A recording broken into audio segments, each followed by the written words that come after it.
11, 29, 48 secondi, buongiorno e ben ritrovati in diretta come sempre con gli aggiornamenti per la nostra edizione straordinaria, e tra meno di un'ora ci collegheremo anche con il governatore Luca Zaia e la consueta conferenza stampa per tutti gli aggiornamenti. Adesso la anticiperemo in qualche modo con Ilaria Marchiori, che si collegherà appunto da Marghera, anche perché bisogna cogliere quali saranno gli eventuali interventi ulteriori che la Regione, come detto ieri, potrebbe scegliere di attuare. Cioè è arrivato il prolungamento, la proroga, lo vedete ecco, fino al 13 aprile delle disposizioni già previste dai precedenti DPCM, le norme e le misure di contenimento nel nostro Paese, e ora bisogna capire se la Regione Veneto intende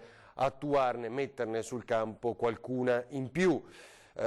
Possiamo dirvi che già nel pomeriggio di ieri, per esempio, il vicino Friuli Venezia Giulia con il governatore Massimiliano Federica aveva chiarito molto bene come, nonostante la circolare del Ministero dell'Interno, le passeggiate con i bimbi si possono fare, aveva ribadito molto chiaramente ieri: da noi non è consentito. La ordinanza regionale del Friuli Venezia Giulia dice niente passeggiate, non andate da nessuna parte, perché è meglio in questo momento non farlo. Allora, abbiamo anche l'aggiornamento della tabella regionale. Non so, intanto saluto e ringrazio Andrea Basso e Roberto Durigoni in regia. Ce l'avete già, vero? Quella sì, perfetto.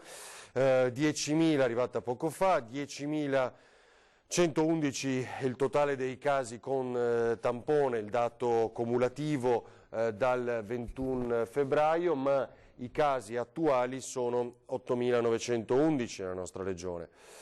I deceduti, ospedale più extraospedale, quindi anche le case di riposo, purtroppo sono 532, lo vedete. Quanti sono guariti, cioè i negativizzati, la tabella ultima all'estrema destra la vedete, sono 668. I nuovi totali positivi più 363, quindi aumentano di molto, ma qui dobbiamo fare una precisazione che lo stesso Luca Zaia aveva detto, come magari sarebbero aumentati anche più rapidamente i numeri in queste ore, perché ci sono alcuni tamponi arretrati, 7-8 mila circa nella nostra regione, che devono ancora essere registrati, anche per mancanza di reagenti, quindi dovevano essere effettuati le ultime analisi e poi quindi inserite nella nostra tabella. Dunque 14 vittime in più da ieri sera, purtroppo. Le persone in terapia intensiva sono 345, un dato che va letto in con due possibili sfumature, ecco, due interpretazioni, mettiamo così, perché chiaramente eravamo arrivati, mi pare, a 352 48 ore fa, mi pare, vado a memoria, adesso dovrei verificare, ma comunque più di questa presenza attuale,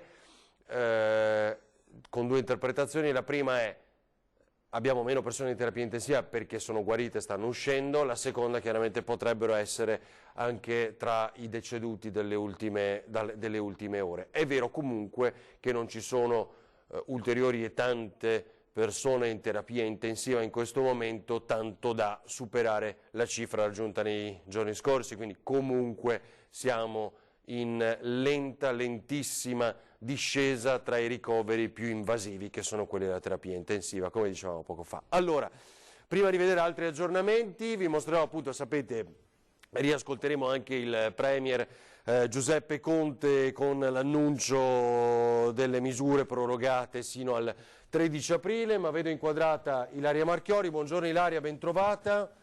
Tu hai un po' di aggiornamenti e compreso... Buongiorno a voi, buongiorno a tutti i telespettatori. Ecco Ilaria, compreso il fatto che dobbiamo capire se il Presidente della Regione Luca Zaia intende fare qualche misura in più rispetto a quanto stabilito già dal Governo, che proroga le misure, no? Anche perché ieri in conferenza stampa ha detto proprio: noi abbiamo tutto pronto, ma vediamo cosa decide il Governo.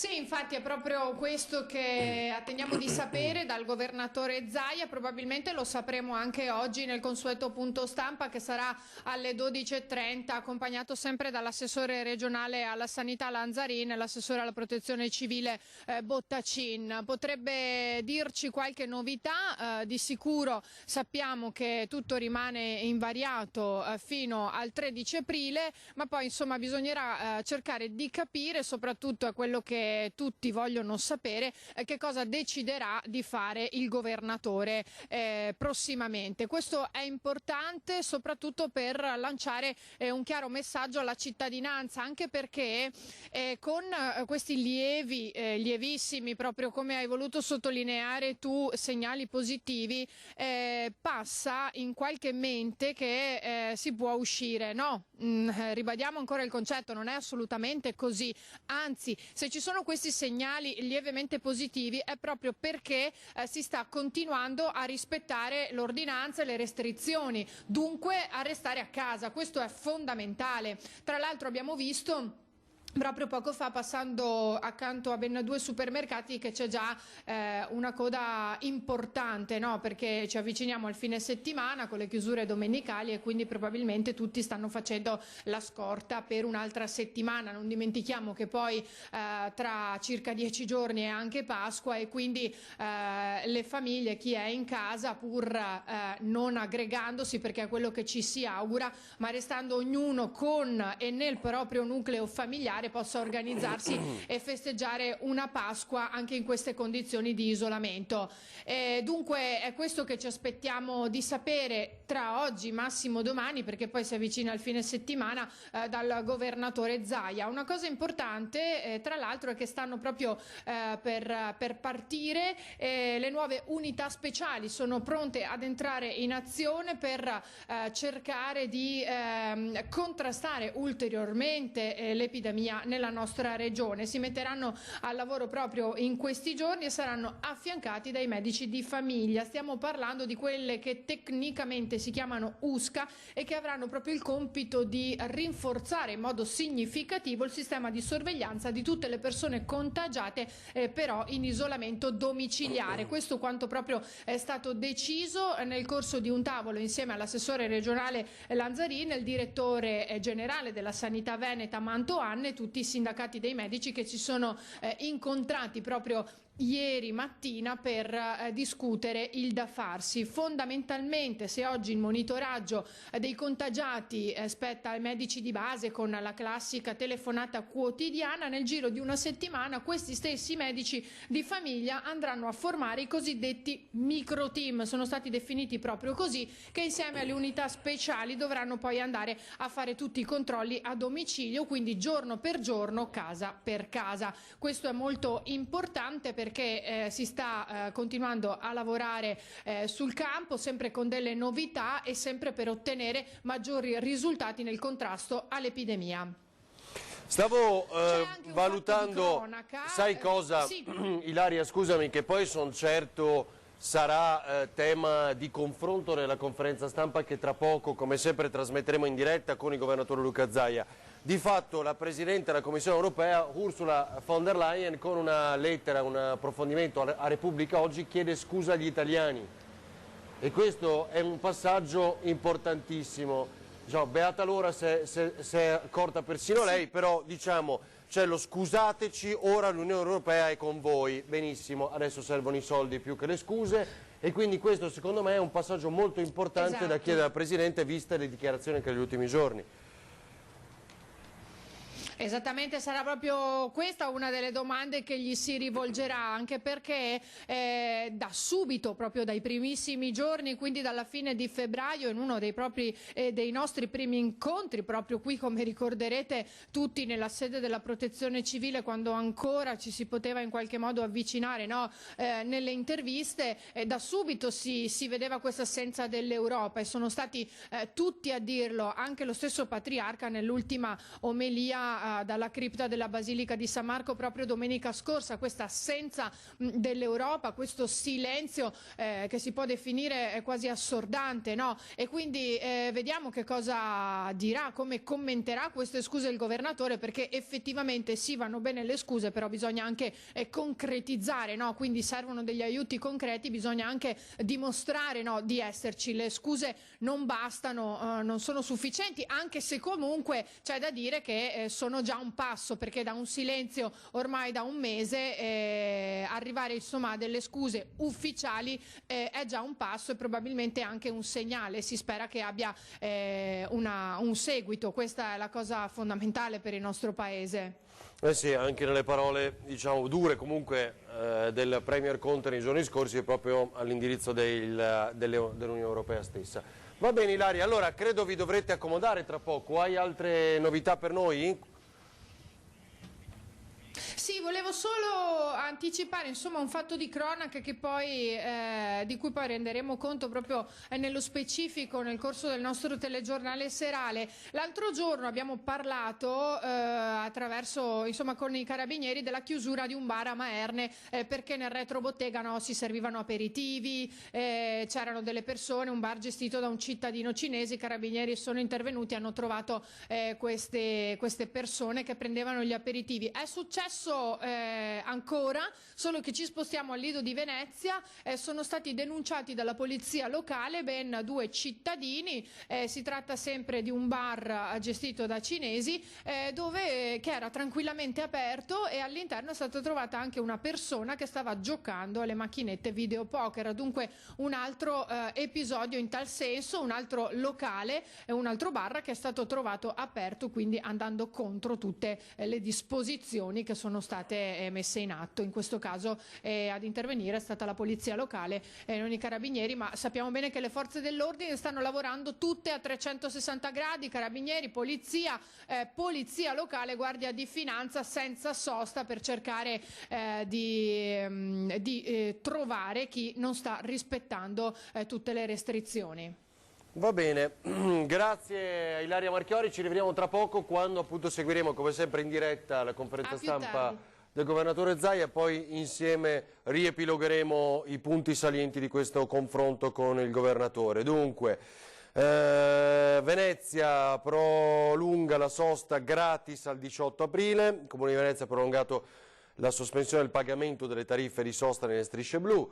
Adesso sentiamo subito Conte, ma volevo, nell'attesa anche di capire e sentire qualche nostro europarlamentare, a questo punto con una reazione alle parole di Ursula von der Leyen, una lettera, faccio vedere, Andre, inquadriamolo pure il sito di Repubblica che riporta questa grande foto della Presidente della Commissione Europea, scusateci, ora l'Unione Europea è con voi all'Italia, questo dice Ursula, anche se non è sempre stato così, oggi finalmente l'Europa si sta mobilitando al fianco dell'Italia, stanzieremo nuove risorse per finanziare la cassa integrazione. Ieri ancora una volta il Premier ha ribadito come il MES non sia lo strumento giusto, neanche modificato, ma comunque insomma sono tutte cose un po' più complicate di cui abbiamo parlato più volte anche in questi giorni, ma l'importante è che arrivino i soldi perché questi servono alle nostre famiglie, alle nostre imprese. Di altro non si può parlare in questo momento. L'Italia è stata colpita dal coronavirus più di ogni altro paese europeo, siamo testimoni dell'inimmaginabile, migliaia di persone sottratte all'amore dei loro cari, medici in lacrime nelle corsie degli ospedali col volto affondato nelle mani. Un paese intero e quasi un intero continente chiuso per quarantena, scrive la von der Leyen. Ma il paese colpito più duramente, l'Italia, è diventato anche la più grande fonte di ispirazione per tutti. Migliaia di italiani, personale medico e volontari, hanno risposto alla chiamata del governo e sono accorsi ad aiutare le regioni più colpite. Le industrie della moda ora ecco, insegniamo il mondo, no? Le industrie della moda ora confezionano mascherine protettive, i produttori di Amaro imbottigliano disinfettanti per le mani. La musica dai balconi ha riempito, ricorderei anche la Ferrari che produce le parti meccaniche dei respiratori e molto altro, no? Perché appunto se noi lo facciamo con stile, tra l'altro. Ascoltiamo il Premier Conte, la prima parte ti chiederei Andrea, quando appunto ricorda, riannuncia cosa viene disposto da qui fino al 13 aprile. Ricordiamo ancora una volta, includendo Pasqua e Pasquetta, le disposizioni restano quelle in vigore in questo momento. Prego. Non siamo nella condizione di poter alleviare i disagi e di risparmiarvi i sacrifici a cui siete sottoposti. Detto questo, siamo in stretto contatto sempre con il Comitato Tecnico Scientifico, i quali ci rappresentano che si iniziano a vedere gli effetti positivi delle misure restrittive sin qui adottate. Ma ripeto, non siamo ancora nella condizione di poter iniziare ad abbracciare una prospettiva diversa. È la ragione per cui ho appena firmato il nuovo DPCM che proroga, lo avevamo già anticipato tramite il Ministro Speranza, che proroga l'attuale regime delle misure, così come sono state disposte, sino al 13 aprile. Noi ci rendiamo conto che vi chiediamo un ulteriore sforzo, un ulteriore sacrificio, ma questo lo dobbiamo afferrare tutti. Se noi smettessimo di rispettare le regole, se iniziassimo ad allentare queste misure, tutti gli sforzi sin qui fatti sarebbero vani. Quindi addirittura pagheremo un prezzo altissimo, perché oltre al costo psicologico, al costo economico, sociale che sin qui stiamo affrontando, saremo ricostretti a ripartire di nuovo. Un doppio costo, non ce lo possiamo permettere. È per questo che invito tutti, vi ringrazio, ma invito tutti anche a continuare a rispettare le misure. Mi dispiace che queste nuove misure capitano in un momento particolare, anche in un momento, una solenne festività, a noi tutti italiani cara, la Pasqua. È un momento di serenità, condivisione, anche di amore, di pace tra di noi, ma saremo purtroppo, lo dico particolarmente dispiaciuto, personalmente dispiaciuto, saremo purtroppo ad affrontare anche questi giorni di festività con questo regime restrittivo. Questo ci consentirà, questo sforzo ulteriore che vi chiedo, ci consentirà di iniziare a valutare, sempre con le raccomandazioni del Comitato Tecnico Scientifico dei nostri esperti, una prospettiva. Nel momento in cui i dati dovessero consolidarsi, nel momento in cui il Consiglio degli esperti ce lo permetterà, inizieremo già a programmare un allentamento delle misure. Non vi posso dire però il 14 aprile, non siamo nella condizione. Quel che è certo è che noi continuamente lavoriamo e ci confrontiamo con loro. Nel momento in cui avremo, valutando quello che succederà e quindi la curva epidemiologica nei prossimi giorni, in queste 2 settimane, noi inizieremo ovviamente a valutare ed abbracciare anche la prospettiva di entrare nella fase 2. La fase 2 è quella di convivenza col virus, di adottare delle misure, diciamo, che pian piano portano all'allentamento per poi entrare nella fase 3, che è quella dell'uscita dall'emergenza. La fase 3 è l'uscita dall'emergenza e il ripristino dell'assoluta normalità delle nostre attività lavorative, delle attività sociali. La fase 3 è la fase della ricostruzione, del rilancio della nostra vita sociale ed economica.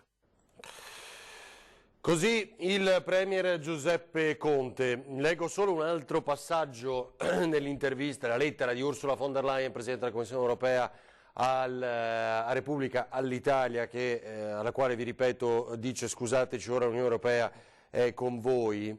L'Europa ha cambiato passo, abbiamo fatto tutto il possibile per portare i paesi europei a ragionare come una squadra e assicurare una risposta coordinata a un problema comune. Abbiamo visto più solidarietà qui in Europa che in qualsiasi altra parte del mondo, dice. Nell'ultimo mese la Commissione Europea non ha lasciato nulla di intentato per aiutare l'Italia. Grazie alla nostra azione 25 paesi europei hanno unito le forze, hanno spedito milioni di mascherine in Italia e in Spagna per la protezione di tutti, in particolare dei sanitari. Abbiamo tenuto aperto il Brennero e gli altri valichi di frontiera, dice Ursula von der Leyen, assicurando il flusso di merci che è la linfa della nostra economia. Abbiamo aiutato a rilocalizzare la produzione di materiale sanitario qui in Europa, abbiamo finanziato la ricerca per un vaccino, abbiamo sospeso alcune regole per dare al governo italiano lo spazio di manovra necessario ad agire rapidamente con forza. Abbiamo convogliato miliardi di investimenti alla lotta contro il virus e i suoi effetti. Continueremo a fare di più, dice la Commissione Europea, la Presidente, l'Europa. Questo è importante, speriamo che poi si traduca in ulteriori fatti. Ieri la Commissione Europea ha annunciato una nuova iniziativa economica, una cassa integrazione europea, in questo momento. Milioni di italiani non hanno la possibilità di lavorare, ma non per questo possono smettere di pagare bollette o di fare la spesa. Le aziende continuano a pagare gli stipendi anche se l'attività è ferma, dalle imprese edili agli alberghi rimasti vuoti, dalle grandi industrie agli artigiani. Migliaia di aziende forti in salute si trovano in difficoltà a causa del coronavirus, hanno bisogno di un sostegno per superare la crisi attuale. L'Europa sta intervenendo in loro aiuto. E insomma così alcuni passaggi di questa lettera di Ursula von der Leyen. Allora, vediamo un po', intanto aspettiamo ulteriori aggiornamenti, ce n'è uno che vi volevo leggere, poi ascoltiamo l'altra parte dell'intervento del Premier Conte sul tema passeggiate, anche perché ci hanno scritto in molti già da ieri, anche sulla pagina Facebook di Antena 3, al numero di SMS, al 351 17 55 340, in tantissimi. Così è stato deciso, bisogna portare pazienza, lo sapete, anche ieri Zaia stesso ha detto non è che la passeggiata non sia consentita, per il Veneto è consentita nei 200 metri, però è bene comunque stare più attenti possibile in questa che è la fase più delicata. In considerazione, parliamo adesso di migranti, in considerazione della preminente esigenza di impedire gli spostamenti sul territorio, e sino al termine delle misure connesse all'emergenza in atto dovrà essere garantita e monitorata la prosecuzione dell'accoglienza anche a favore dei migranti che non hanno più titolo a permanere nei centri, cioè garantita e monitorata la prosecuzione dell'accoglienza anche a favore dei migranti che non hanno titolo a permanere nei centri. Così il Viminale, in una circolare inviata a tutti i prefetti, gli ospiti delle strutture sono sottoposti a un regime di sorveglianza sanitaria continuativa, così in un chiarimento ulteriore del Viminale. Va bene, altri aggiornamenti tra poco, sentiamo il Premier Conte sulle passeggiate, altro aspetto che ha chiarito dopo le circolari del Viminale. Noi non abbiamo affatto autorizzato, c'è stata questa circolare interpretativa del Viminale del 31 marzo, non abbiamo affatto autorizzato l'ora del passeggio con i bambini. Questo lo vorrei chiarire. In fase di interpretazione abbiamo semplicemente detto che se ci sono dei bambini e figli minori, quando un genitore va a fare la spesa, siccome i bambini sono gli unici che non possono uscire, si può consentire anche l'accompagno di un bambino, ma questo non deve essere l'occasione per il genitore di andare a spasso e di avere, come dire, un allentamento delle misure restrittive. Come l'ho già detto, noi dobbiamo assolutamente preservare questo regime. Proprio adesso che si iniziano a vedere i primi effetti positivi, non dobbiamo abbassare la soglia di attenzione, la soglia di guardia. Così il Premier Giuseppe Conte. Facciamo un passo indietro e andiamo al tema INPS, anche con i nostri servizi che vedremo tra pochissimo, perché chiaramente ci sono state molte polemiche su questo fronte. Prima vi faccio vedere, ancora non l'abbiamo visto insieme, tra poco ci collegheremo con Luca Zaia, l'apertura del Corriere della Sera con il sindaco Sala alla Regione che dice perché in Lombardia niente test sugli anticorpi, che sapete che è quel che si sta facendo invece in Veneto. Questo è Enrico Cuomo, il virus ti sconvolge, avevo i brividi come se qualcuno mi picchiasse. È Chris Cuomo, il fratello del governatore di New York, è un giornalista, è un volto TV americano e così racconta: avevo i brividi come se qualcuno mi picchiasse. La Lombardia non ha arginato il virus, il Veneto invece casi gestiti meglio sul territorio. È il professore di neuroscienza a Filadelfia, il virologo Giorgio Palù. I contagi di ritorno diventeranno il problema. Vedete che è quello di cui parliamo ormai da diversi giorni, la grande preoccupazione che anche se il caso Hong Kong, anche se sulla stessa Hong Kong si è chiarito molto, una vera e propria quarantena non c'era mai stata. Oggi è addirittura Ether Parisi che lì vive e a cercare di smentire molte fake news, ma insomma dopo essere stata investita di polemiche nelle scorse settimane, ma lì una vera e propria quarantena non c'è mai stata, ma comunque ci sono alcune centinaia di casi di ritorno adesso e quindi nuove restrizioni anche a Hong Kong. La mappa dei divieti fino al 13 aprile, in moto da soli, distanziati anche in auto, ecco, se si porta qualcuno, si può portare al massimo un'altra persona in auto, quindi se io guido, la persona che è con me deve stare nel sedile dietro e dalla parte opposta rispetto a me, quindi incrociati, diciamo, quindi non seduto dietro ma dall'altra parte. Brevi uscite anche per i cani, cibo a domicilio libero, qui una serie di spiegazioni. Volevo farvi vedere anche il Gazzettino, quotidiano del Nord-Est. Coronavirus in Veneto, nella notte 14 nuove vittime, l'abbiamo detto in apertura, registrato un nuovo caso di contagio a Vo, e a Cortina il record di infettati per quel maledetto fine settimana, l'ultimo sulle piste. Bombole d'ossigeno a domicilio, le farmacie riportate quelle vuote saranno vitali invece di tenerle magari nella propria abitazione, eccolo cosa dicono. Allora, vediamo Zaia prima, va bene, vediamo prima Zaia, scusami Andrea, cambiamo le ordinanze tamponi, così poi sui tamponi vediamo anche cosa ha detto un altro virologo che è di Treviso, invece Rigoli, dell'ULS 2, sul problema dei reagenti. Cosa sono i reagenti? Sono quelle sostanze che servono nel momento in cui si effettua il tampone, e bisogna capire tramite questi reagenti se la persona tamponata, cioè testata, è positiva o negativa. Sentiamo Zaia da ieri. A me sembra chiaro che in Veneto funziona sempre nella solita direzione dell'ordinanza. Si esce di casa per prendere una boccata d'aria, fare 2 passi nel raggio, nella distanza dei 200 metri da casa. Penso che il Viminale abbia chiarito la sua posizione relativa all'accompagnamento del minore nel momento in cui ci siano degli impegni indifferibili, come andare a fare la spesa piuttosto che andare allo sportello bancario o in farmacia, che il minore che non si può lasciare da solo lo si porta e viene accompagnato, tutto lì. Nessun contrasto quindi tra le ordinanze regionali in vigore e le nuove misure adottate dal governo, con la proroga delle restrizioni fino al 13 aprile, e questo con l'apertura ai genitori che non possono lasciare i figli minori a casa. A sua volta però Zaia conferma l'intenzione di prorogare anche l'ordinanza della regione una volta pubblicati i testi dell'esecutivo, ordinanza che continuerà a essere più restrittiva di quella nazionale.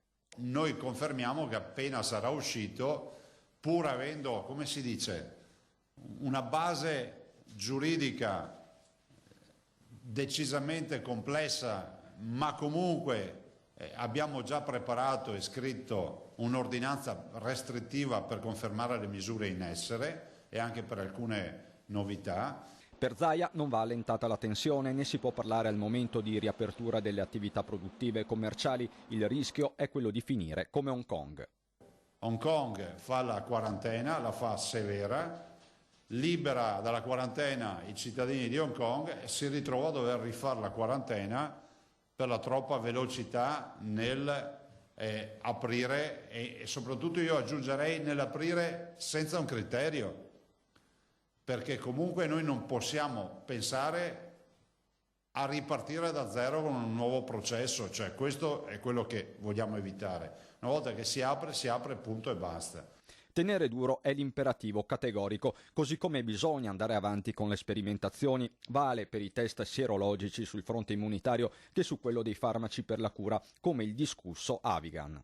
È talmente innamorata sta storia dell'Avigan che in Giappone, ve lo dico, lo troverete in pagina domani o dopodomani sulla stampa nazionale, hanno iniziato la somministrazione a tutti i giapponesi. Quindi Avigan lì lo stanno somministrando. Quindi dico, perché non sperimentarlo? Noi siamo i primi candidati a sperimentarlo, spero che ci arrivi quanto prima il prodotto dalla Fuji, che è l'azienda che è titolare di Avigan, e in maniera tale che si possa testare. Resta la partita dei tamponi, 10.000 sono quelli fermi in frigo per la mancanza di reagenti, la situazione però si sta sbloccando con una soluzione fatta in casa. Forse una buona notizia c'è, perché oggi parlando con il dottor Rigoli, che è il coordinatore, ci fa da coordinatore con le microbiologie, oggi ci ha detto che forse il brodo ha preso forma, nel senso che il reagente prende forma e quindi potremmo avere qualcosa di fatto in casa. E allora, a proposito, sentiamo il dottor Rigoli che noi abbiamo contattato poi ieri pomeriggio, per capire qual è la situazione. Vediamo. Mancano i reagenti perché i produttori stanno chiudendo i rubinetti, mettendo così in grave crisi i laboratori di microbiologia. Senza quelli ovviamente non è possibile eseguire i tamponi. Una situazione, commenta Roberto Rigoli, direttore del laboratorio del Cafoncello, che dovrà far riflettere per il futuro. Intanto si stanno cercando soluzioni e le prime buone notizie sono arrivate. E cosa è successo? È successo che abbiamo cercato di organizzarci con alternative.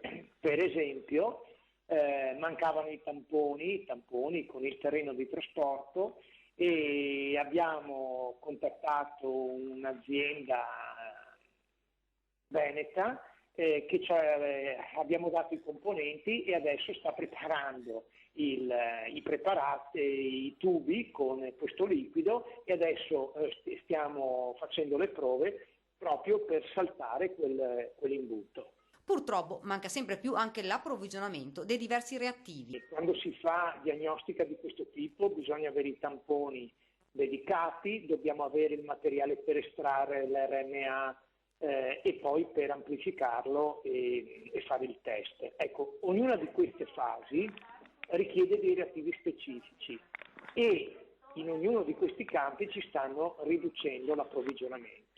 E in ognuno di questi campi stiamo cercando di organizzarci per diventare autonomi. La parola d'ordine è proprio questa, diventare autonomi, ora e per il futuro, e non essere più dipendenti da multinazionali che stanno bloccando tutto. Nei laboratori di microbiologia del Veneto gli operatori stanno lavorando 24 ore al giorno per arrivare a questo. Intanto continuano gli screening nei reparti degli ospedali e nelle case di riposo. Con il nuovo progetto della Regione Veneto partono due filoni. Allora, uno è quello della sierologia col prelievo di sangue che va a ricercare le IgM e le IgG e l'altra è con quei famosi test rapidi che comunque da sangue capillare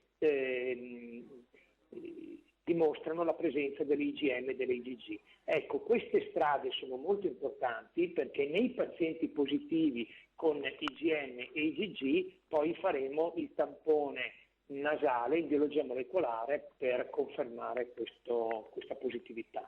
Questo consentirà di poter fare una quantità notevole di popolazione ed effettuare un numero importante di screening.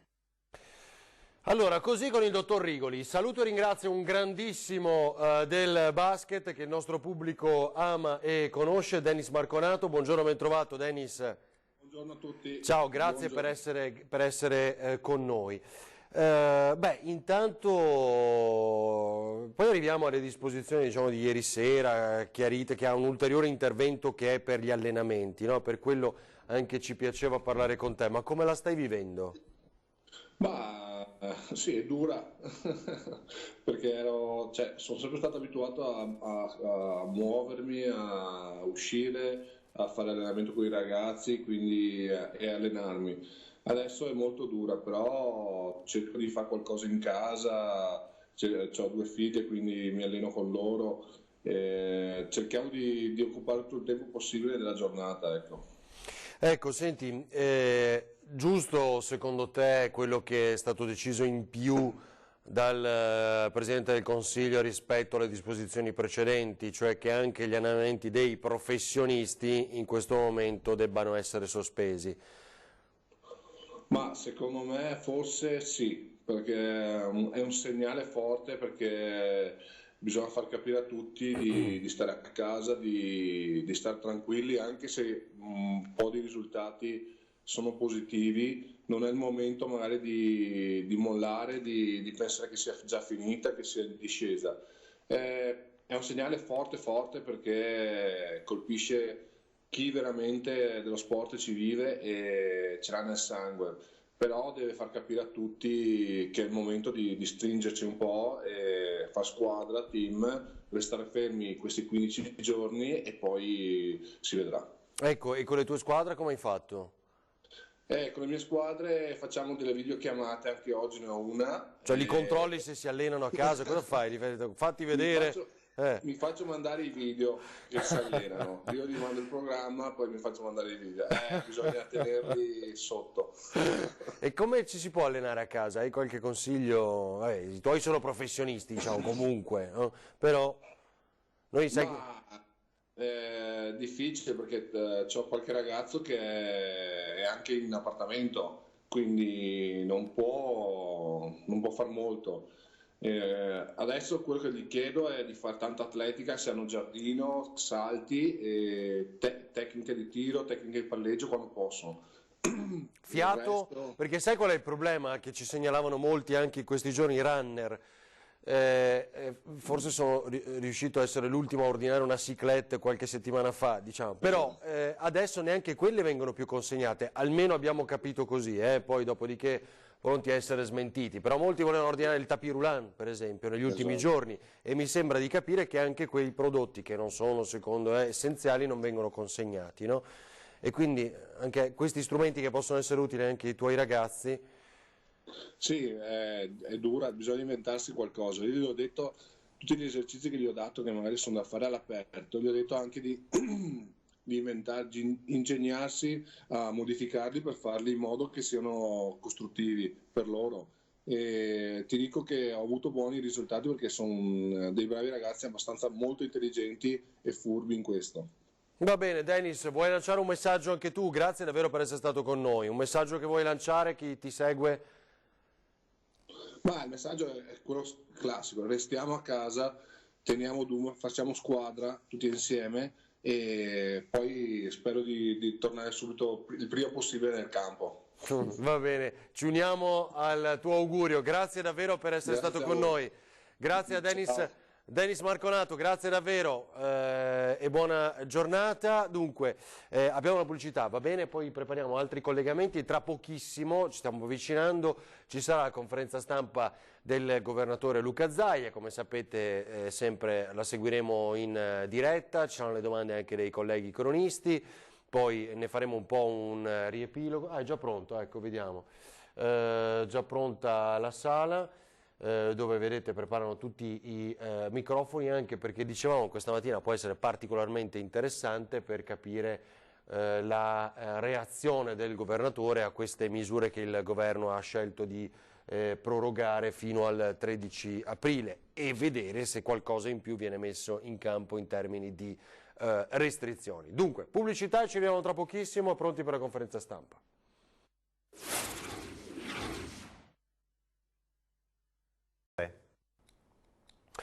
Torniamo in diretta, 12:12, dunque manca davvero poco per la conferenza stampa del governatore Luca Zaia. Vediamo un paio di flash di aggiornamenti mentre cerco anche un collegamento, perché il leader della Lega Matteo Salvini ha sentito anche alcuni dei sindaci veneti per quanto concerne le esigenze ovviamente di queste ore, un po' la rabbia anche dei giorni scorsi per i finanziamenti. Mentre le parole che citavamo poco fa di Giorgio Palù sono estrapolate da un'intervista oggi al Corriere della Sera, segno che insomma il virologo che è insieme ad Andrea Crisanti protagonisti tra gli altri insomma, di questa operazione di uscita dall'emergenza sanitaria in Veneto è tra i più accreditati, no? L'abbiamo sentito più volte nelle nostre trasmissioni in queste settimane, e tra i più ascoltati nel nostro paese. Allora, il leader della Lega, Matteo Salvini, è in contatto con i sindaci e negli ultimi giorni ha moltiplicato messaggi e telefonate per conoscere i problemi e le richieste del territorio nelle settimane di emergenza da Covid-19. Tra gli altri, in Veneto, il leader leghista si è confrontato anche nelle ultime ore con Filippo Lazzarin, sindaco di Arzer Grande, Alberto Stefani di Borgoricco, Manuel Scalzotto di Cologna Veneta, Verona, Mario Conte, Treviso, che però adesso è in riunione quindi con noi non può collegarsi, sindaco di Treviso, e vabbè insomma altri sindaci. Arriva a 69 il totale dei medici deceduti per l'epidemia da Covid-19, altri 2 camici bianchi purtroppo, e lo si apprende dalla Federazione Nazionale degli Ordini dei Medici, sono morti per il contagio: Gianpaolo Sbardolini, medico di famiglia, Marcello Cifola, otorinolaringoiatra, scusate. Intanto rende noto il sindacato dei medici ospedalieri Anao Assomed, il numero degli operatori sanitari contagiati sta superando i 10.000 casi. 10.000 persone contagiate nel nostro paese sono medici operatori sanitari, è un numero impressionante. Il 20% appunto di questi 10.000 medici sono medici, e molti, afferma l'ANAO, ricoverati in rianimazione. Sono dati impressionanti davvero. Fa discutere molto questa intervista di Orlando, che dice che dopo questa emergenza la sanità deve tornare pienamente statale. Dopodiché anche lo stesso Salvini gli replica che ora Orlando non sa che cosa dice. La sanità torni in capo allo Stato, no a 20 sanità diverse, rivedere concessioni eccessive al privato, e questa è la risposta che appunto gli dà Salvini poco fa. Non sa di cosa parla. Dunque, la Confapi Veneto scrive al Presidente della Regione Luca Zaia perché sia posta con vigore e attenzione la questione della salvaguardia dell'integrità del sistema manifatturiero regionale e il rischio che la piccola industria patisca eventuali ritardi di quella grande. Invece comunque attenzione ovviamente anche a questo settore. Va bene, in attesa di collegarci poi anche con qualche sindaco, vediamo se al volo riusciamo a garantirvi un altro approfondimento con Fabio Menon, che è consulente finanziario indipendente. Vediamo se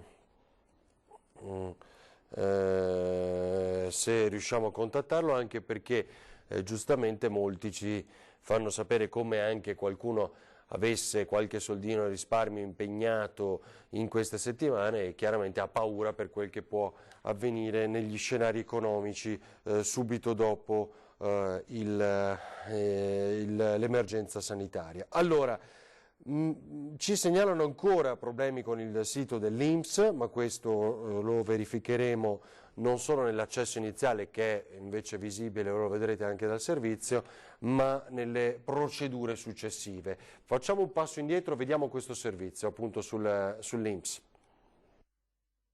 Non era un cosiddetto click day, ma gli italiani, temendo, per dirla in parole semplici, che i soldi non bastassero per tutti, si sono comportati come se lo fosse e dalla notte hanno tentato in massa di accedere al sito INPS per chiedere il bonus da 600 euro previsto per gli autonomi. Questo ha fatto sì che c'è un boom di accessi assolutamente insostenibile per qualsiasi tipo di sistema informatico. Inoltre questa mattina, lo ha detto anche pubblicamente il presidente Tridico, noi lo sapevamo già dagli scorsi giorni, ci sono stati anche degli attacchi di hacker che si sono concentrati su di noi, sullo Spallanzani, su una serie di strutture pubbliche. Così in diretta su Antenna 3 il direttore regionale dell'INPS Antonio Pone, sito nazionale in tilt con tanto di scambio di dati, quindi di informazioni sensibili, visibili da un utente all'altro. Portale accessibile per ore solo a consulenti del lavoro e patronati, poi dal pomeriggio di nuovo ai cittadini. Le persone, però è importante che i cittadini sappiano che non c'è nessun click day, quindi le domande saranno lavorate anche se pervenute nei giorni successivi a oggi, che era il primo giorno per presentarle, quindi non c'è nessuna differenza tra una domanda presentata il 1 aprile, il 10 aprile o il 20 aprile. Peraltro, qualora anche si esaurissero i fondi disponibili, il governo ha già fatto sapere che le misure saranno rifinanziate. Ma la preoccupazione delle categorie, già manifestata nei giorni scorsi, rimane, come testimonia il segretario veneto della CNA, Matteo Ribon. Purtroppo l'avevamo detto. Nei giorni scorsi avevamo annunciato che il sito non avrebbe tenuto tutte le centinaia di migliaia di richieste che arrivavano per la domanda dei 600 euro.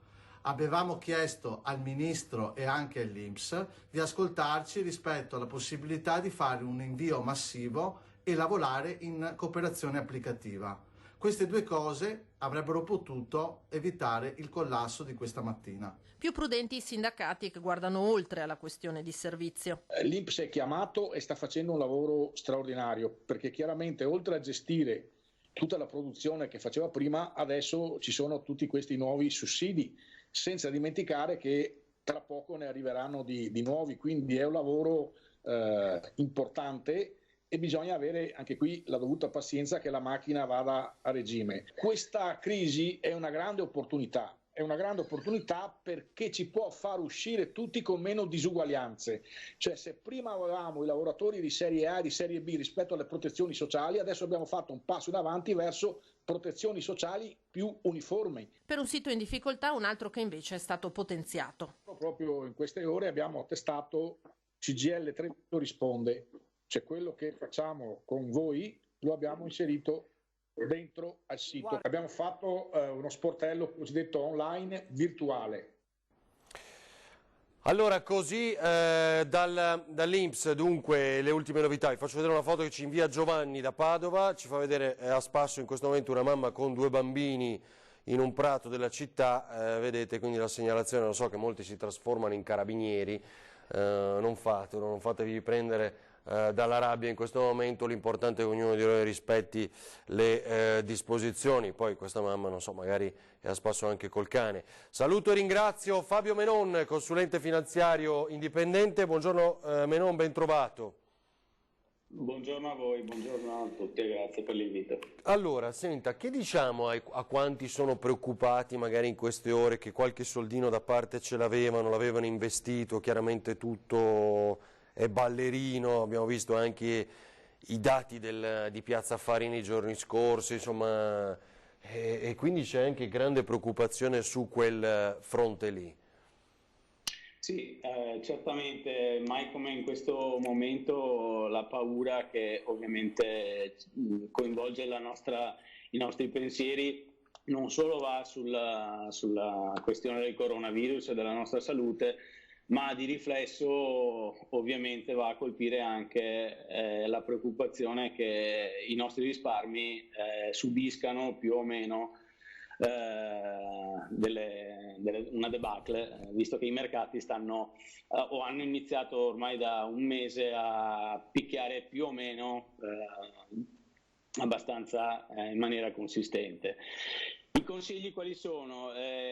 Intanto il consiglio ovviamente principale è quello di capire e di gestire questi momenti qua in maniera estremamente razionale, perché come per la nostra salute tendiamo ad essere molto più preoccupati magari di quello che realmente ci può accadere. Anche per i nostri soldi tendenzialmente ci preoccupiamo molto di più quando siamo nella fase più delicata.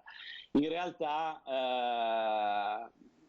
magari è difficile crederci in questo momento ai più, momenti come questi si possono comunque trasformare anche in delle grandi opportunità in quali termini, nel senso che se io mi auguro per la maggior parte dei risparmiatori si sia fatto nel passato una buona programmazione, una buona pianificazione, abbiano con i loro referenti, con i loro consulenti cercato di stimare correttamente i rischi delle loro scelte di portafoglio, in modo tale oggi da non trovarsi così fortemente sorpresi di quelli che sono i risultati, perché sono situazioni che per motivi ovviamente diversi si sono già comunque verificati in passato. È che negli ultimi anni ci siamo un po' addormentati da questo punto di vista, perché l'ultima grande crisi dove abbiamo visto questi risultati sui mercati risale al 2008 e quindi sono passati ormai 12 anni, non tendiamo a rimuovere ovviamente gli eventi del passato, però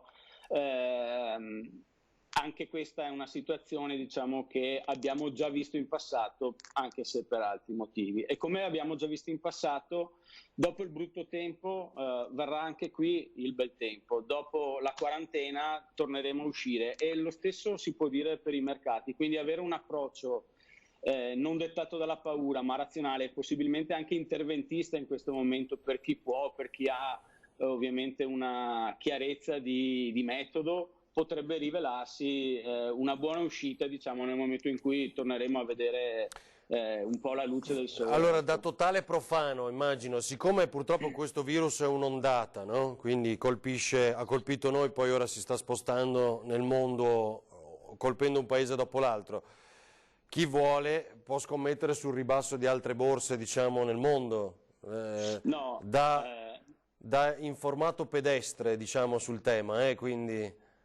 Allora, direi esattamente l'opposto. Io non scommetterei sui ribassi, ma scommetterei sulla ripresa del mercato. Le aziende, come vedete anche in un contesto come questo, non tutte ovviamente, ma il sistema produttivo nostro, del nostro territorio italiano, mondiale, comunque continua ad andare avanti. Si riconverte, come abbiamo sentito anche prima, ma non esiste un mondo senza azienda, non esiste un mondo che non produce. Tutti viviamo, respiriamo, mangiamo, abbiamo bisogno di assistenza sanitaria e questo ci viene dato sostanzialmente dalle aziende. Quindi il mondo non finirà.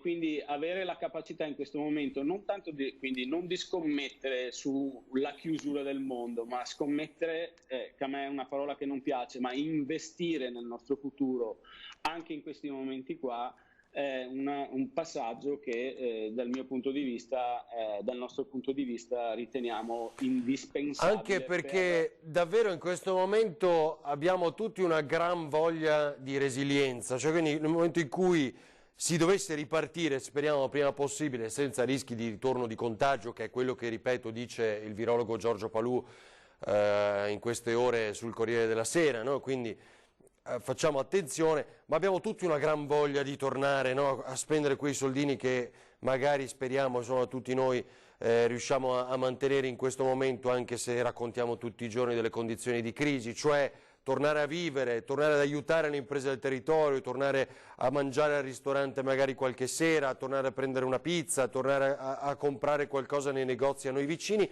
perché sappiamo che quei negozi, quegli amici, quei parenti, quegli imprenditori hanno bisogno anche di noi, no? E quindi aiutare l'economia più vicina e quindi questa gran voglia di ripartire. E non sappiamo... magari si abbatterà con un altrettanto tsunami di ripresa, ma insomma, magari siamo un po' troppo positivi, però insomma, chissà. No, diciamo che essere positivi come essere negativi sono comunque sensazioni e sentimenti a volte troppo forti. Bisogna essere razionali in questo momento qua, in questi momenti qua. Bisogna sapere, ribadisco che non tutto è così come oggi noi percepiamo. La percezione in questo momento è veramente condizionata dalla paura sulla nostra salute e dalla paura di quello che si verifica ai mercati, perché è un evento nuovo e pertanto non sappiamo se saremo in grado di gestirlo, ma sicuramente invece lo saremo in grado, e quindi di conseguenza anche da questa situazione, da questo sacco in cui oggi ci troviamo, avremo la possibilità di uscire e di constatare che col senno di poi, come l'abbiamo sempre fatto nel passato, sarebbe stata una grande opportunità se ne avessimo, tra virgolette, approfittato. Io parlo da questo punto di vista, dal punto di vista dei mercati finanziari, quindi tener duro e soprattutto avere la possibilità, chi ce l'ha, anche di intervenire in questi momenti qua, in senso di investire, magari con metodo, con una distribuzione delle entrate nel tempo, perché ovviamente probabilmente non avremo neanche ancora visto o toccato il fondo. Dipenderà molto da quanto, da che impatto ci sarà sul mercato americano, che è quello che spaventa un po' di più di tutti e che regge un po' le sorti mondiali. Ecco, questo è un po' quello che... Certo, lo scenario. Fabio, grazie davvero, grazie e buon lavoro in questo momento. Lei comunque da casa può continuare a lavorare, no? Sullo sguardo mondiale. Assolutamente operativi tutti i giorni, per forza di cose. Grazie davvero Fabio Menon, consulente finanziario indipendente, grazie e buon lavoro. Allora, ecco qua, benissimo, grazie Andrea e Roberto, ancora in attesa, quindi credo che manchi davvero pochissimo e appunto ci collegheremo con Marghera, dove inizia tra poco la conferenza stampa di Luca Zaia. Vedete che qui anche l'ANSA ora riprende un aiuto per chi risulta positivo al coronavirus ma asintomatico, quindi soggetto all'isolamento fiduciario domiciliare, tuttavia non vuole trascorrere 2 settimane previste in casa per non contagiare i familiari o magari non ne ha le possibilità, e quindi esistono anche lì delle strutture, ma per far fronte a questa situazione da oggi sono disponibili posti letto presso l'hotel Piccolo Brennero di Bassano del Grappa, che saranno dedicati in primis al personale sanitario, soggetti asintomatici risultati positivi, ma anche a chi, pur non essendo un dipendente dell'ULSS 7 Pedemontana, si trova in situazioni di particolare necessità. L'iniziativa è resa possibile dalla Fondazione OTB di Renzo Rosso. Così, eccolo qua, è arrivato il Presidente, sentiamo Luca Zaia in diretta. A Chiara c'è? Buongiorno a tutti. Intanto un ringraziamento a tutti voi per essere qui. Magari Carlo facciamoli anche vedere i ragazzi ogni tanto, no? E salutiamo tutti quelli da casa, in modo tale che si vedano anche i temerari eroi che danno poi informazioni ai cittadini, quindi non solo via social, ma ringrazio veramente le televisioni che fanno la diretta e tutti. Saluto anche a Chiara e mi permetto di dire, me l'ha segnalato Mirko Mezzacasa, perché è giusto dire che me l'ha segnalato, un ringraziamento alle radio, un grande ringraziamento alle radio che arrivano anche nelle valli più sperdute, magari dove non c'è un segnale, e quindi un ringraziamento di cuore anche a tutte le radio che danno informazioni ai cittadini. Voi capite che abbiamo acquisito molto senso di comunità con questa partita, con questa brutta tragedia del coronavirus, perché comunque abbiamo anche riscoperto di essere una comunità che sta lavorando in squadra, e penso che il lavoro che fate voi come giornalisti sia assolutamente fondamentale. Quindi grazie di cuore, grazie, perché poi alla fine state facendo tutti una grande operazione di servizio alla comunità, di protezione civile, di informazione, e penso che se abbiamo dei risultati che possiamo citare quotidianamente lo dobbiamo anche a voi. E per darvi i dati di oggi, siamo arrivati ormai a quasi 120.000 tamponi, sono 119.493, considerate che ne abbiamo fermi in attesa di essere processati almeno 10.000, perché continuiamo a farne, però è anche da dire, devo anche dirvi una cosa, che cominciamo a avere parecchi problemi con i kit per processarli, quindi con i reagenti, perché ormai c'è il mondo intero in difficoltà. Guardate, ho letto prima un rapporto fresco degli Stati Uniti che davano una dimensione del materiale e dei ventilatori, delle terapie intensive che stanno allestendo addirittura con navi della Marina ormeggiate a New York, e quindi proprio per far fronte a quello che è l'emergenza. E se poi interessa a qualcuno posso anche darvi i dati, perché c'è proprio tutta se magari Federico, se qui mi recupera il telefono, magari poi vi do anche due dati. Abbiamo 2015 ricoverati, sono esattamente 26 in meno rispetto al bollettino di ieri sera. 2015 ricoverati, 345 persone in terapia intensiva, sono 3 in meno rispetto al bollettino di ieri sera e 5 in meno rispetto al bollettino di ieri mattina.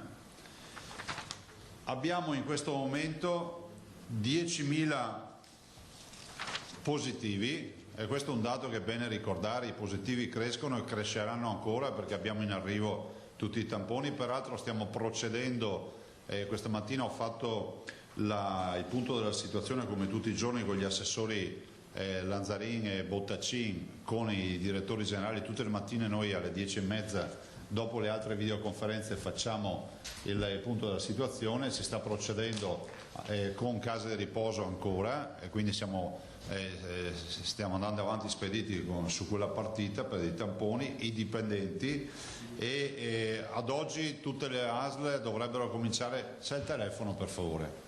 Tutte le ASL dovrebbero avere quota 1 migliaio di primi kit istantanei per poter iniziare anche a lavorare con i kit. I dimessi sono 1 migliaio, quindi vedete sta crescendo finalmente la cifra, è una cifra, comincia a essere insomma una cifra ragguardevole. 1.000 persone dimesse vuol dire 1.000 persone guarite. E le persone in isolamento restano 20.278 persone in isolamento, i morti crescono, sono 503.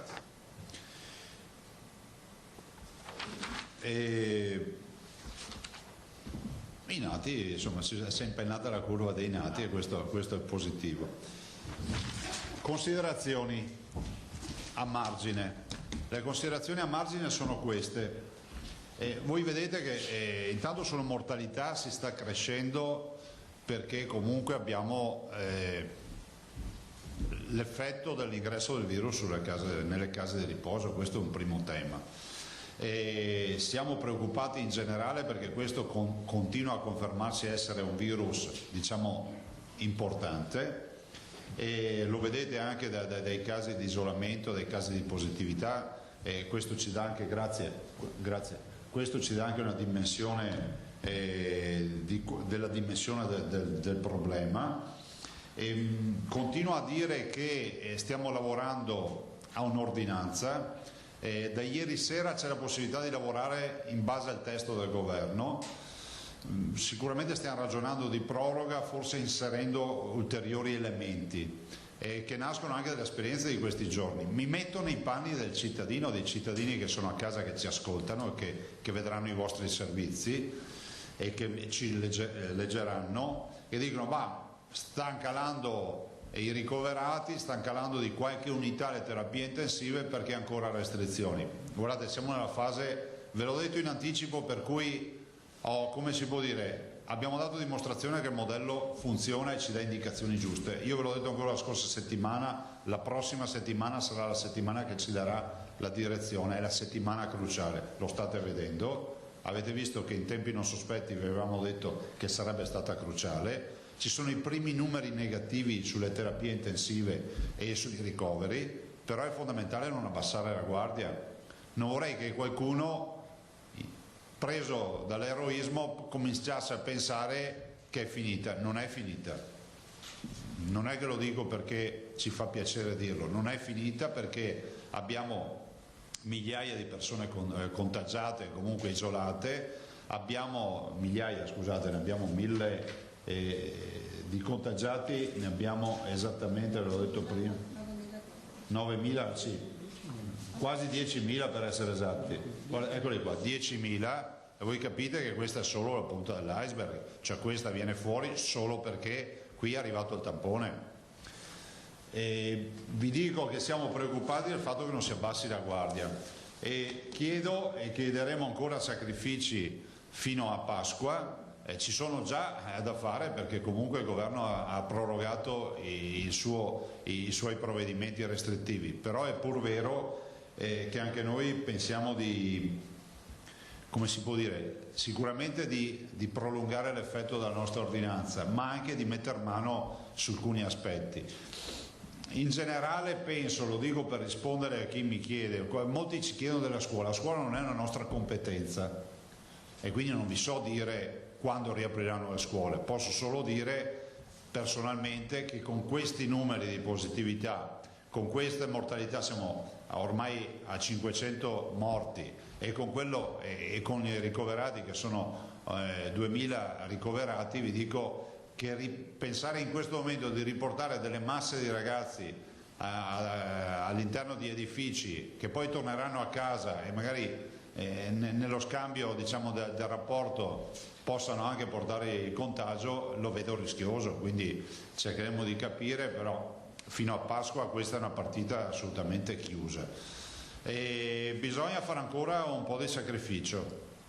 Dopodiché noi stiamo già pensando a predisporre un piano di riaperture. Non è che vi sto dicendo che ci sarà la riapertura domani mattina, vi sto dicendo che ci stiamo preparando, perché quando si riaprirà bisognerà adottare dei criteri per evitare l'effetto Hong Kong.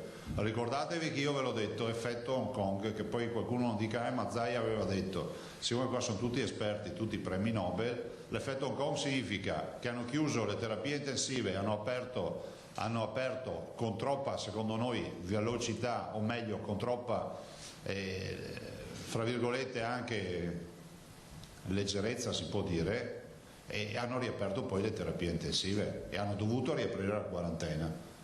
Io vorrei fare in modo che questo popolo, che i veneti, la quarantena la facciano un giro solo, perché sarebbe un trauma dover aprire per poi ridire ai veneti di tornare a richiudersi in casa. Poi ci vuole anche un po' di fortuna, no? La stagione ci sta aiutando, perché comunque se fossimo a ottobre-novembre vi dico che la situazione, il quadro epidemiologico sarebbe sicuramente più grave, no? Perché poi andremo a sommare ad esempio il tema dell'influenza e il tema delle patologie respiratorie in un momento delicato dove ti arriva il coronavirus. Ecco, un po' di fortuna l'abbiamo avuta, perché l'abbiamo avuta in primavera, questo poco ma sicuro. Continuiamo quindi il piano per le riaperture e la preoccupazione per quello che sono le imprese. Io vi parlo sempre tanto di sanità e alla fine dico sempre diciamo alcune considerazioni rispetto alle imprese, però guardate che la preoccupazione rispetto alle imprese è alta. Cioè noi abbiamo un PIL di 150 miliardi di euro all'anno, dividetelo per 12 vuol dire 12-13 miliardi al mese, cioè vuol dire che un fermo di questa regione di un mese significa almeno 10, 11, 12 miliardi di PIL perso. 150 miliardi diviso 12.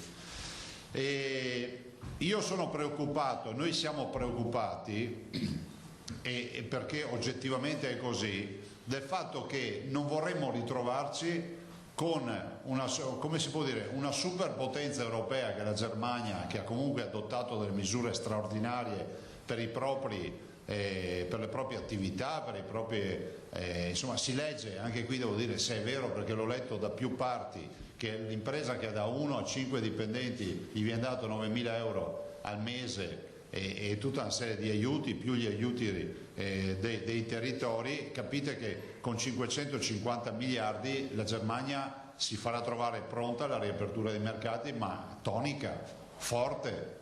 Noi non ce l'abbiamo con la Germania, diciamo semplicemente che l'Europa deve farsi anche garante e sostenere, come si può dire, la riapertura e la ripresa per tutti. Se questo deve essere un nuovo rinascimento solo per la Germania, l'Europa è finita.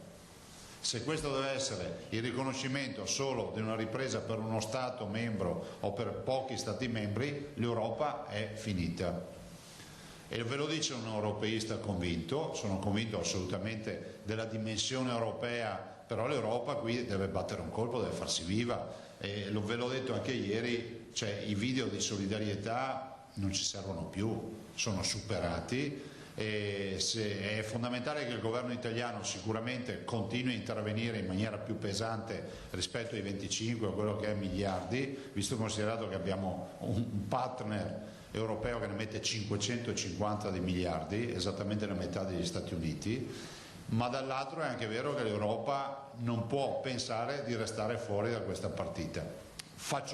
Mi faccio una domanda che è quella che ci facciamo tutti: se l'Europa resta fuori da una partita come questa, quando mai deve intervenire? Cioè non c'è condizione peggiore per la discesa in campo, per cui se l'Europa non interviene ad oggi non serve a nulla. Guardate che le imprese stanno soffrendo, io spero che si chiuda velocemente anche la partita sanitaria per poter dare risposta velocemente a tutto quello che è la riapertura, perché noi restando chiusi non fatturiamo, non produciamo, andiamo in difficoltà finanziaria e vi ricordo che lasciamo mercati liberi ad altri. Non possiamo neanche crogiolarci del fatto che l'intero mondo è in pandemia, perché comunque se è vero che tutti siamo nella stessa condizione, è altrettanto vero che alcuni sono molto più sostenuti economicamente e finanziariamente di quello che siamo noi. Vi dico altre due robe prima di passare le parole. Rispetto alle donazioni, voglio solo darvi due dati per dare una dimensione di che popolo eccezionale siamo.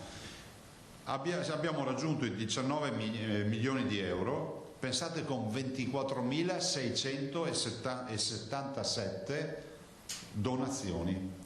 24.677 donazioni, quindi un grazie di cuore a tutti quelli che hanno donato, dai grandi ai piccoli. Ieri ho ricordato fino ai 300.000 euro, oggi voglio ricordare quelli dei 250.000 euro del Consorzio per la tutela del formaggio grana padano, 200.000 euro a SPAC, 200.000 euro a Biasuzzi, che l'ho ricordato anche ieri, 180.000 euro alla Fondazione Ferrari Sonlus, 150.000 euro alla Latteria Montello, 150.000 euro Federlegno Arredo Eventi SPA, 150.000 euro Fincantieri e poi OVS 100.000 euro, 120.000 euro e poi gli altri ve li ricorderò domani. Li voglio ricordare anche perché è giusto ricordare il sacrificio dei grandi ma anche dei tanti piccoli. Abbiamo avuto versamenti veramente di bambini che hanno rotto il salvadanaio, ci hanno mandato le foto di persone che versano 5 euro, 10 euro, e direi che è straordinario questo, no? 24.677.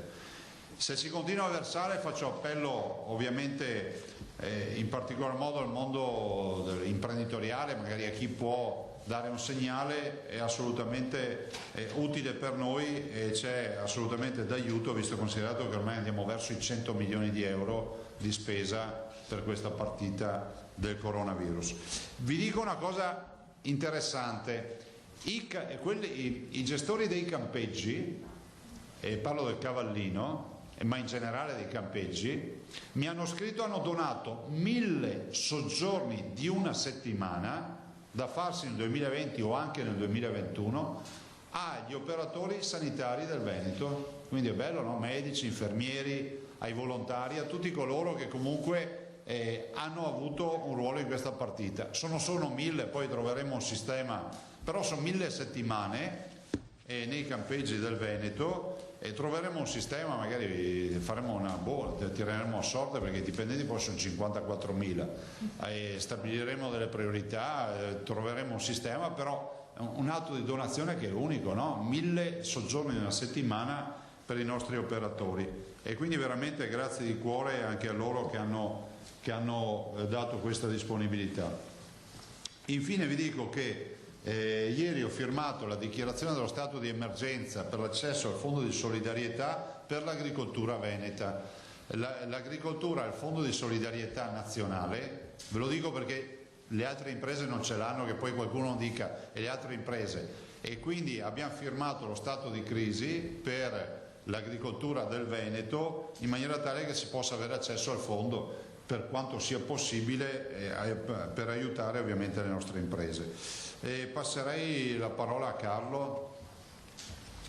Io direi prima un solito giro, poi passare ai quotidiani e poi Filippo. Buongiorno Presidente. Prego, buongiorno. Buongiorno. Ieri ci avevi detto che attendevi i provvedimenti del governo, oggi ci aspettiamo, non dico il testo dell'ordinanza, però qualche anticipazione. Ma anticipazioni ve l'ho già dette, sicuramente, guardate, stiamo facendo una verifica giuridica sull'ordinanza perché c'è una sorta di vulnus rispetto al decreto, per cui siccome il decreto va a abrogare alcune parti, alcuni provvedimenti diciamo che il governo ha fatto prima, fa una proroga, stiamo verificando quello, ve lo dico anche assieme agli altri colleghi, a Bonaccini, a Fontana, a Federica, tutti abbiamo lo stesso problema. Sicuramente la nostra idea è quella di prorogare e casomai di verificare alcuni aspetti che ci sono stati segnalati durante questo periodo che io ritengo che siano degni di nota da valutare. Li stiamo valutando, non posso aggiungere di più perché è inutile che vi dica chiudiamo tutti gli autolavaggi automatici, non so, dico una cretinata e poi magari tutti vanno in fibrillazione, magari è una roba che poi non facciamo, quindi fermiamoci lì e basta. È fondata questa ipotesi di una stretta sui mercati all'aperto? Al momento non posso, è uno dei temi che stiamo valutando, ma non vi posso confermare nulla in particolare. E comunque lo stiamo valutando a 360 gradi a prescindere dalle foto di Padova, questo deve essere chiaro. Agricoltura, ci sono tensioni sul mercato del lavoro, praticamente non trovano operai. Come si può incentivare anche, magari c'è tanta gente a casa in questo periodo, studenti eccetera eccetera, si può in qualche modo mettere la regione, può diventare... Stai parlando dell'agricoltura? Ma cioè, l'agricoltura ha gli strumenti per assumere, cioè non è nel momento in cui lo studente perché so che alle associazioni arrivano richieste di persone che dicono ma come faccio per offrirmi all'agricoltore?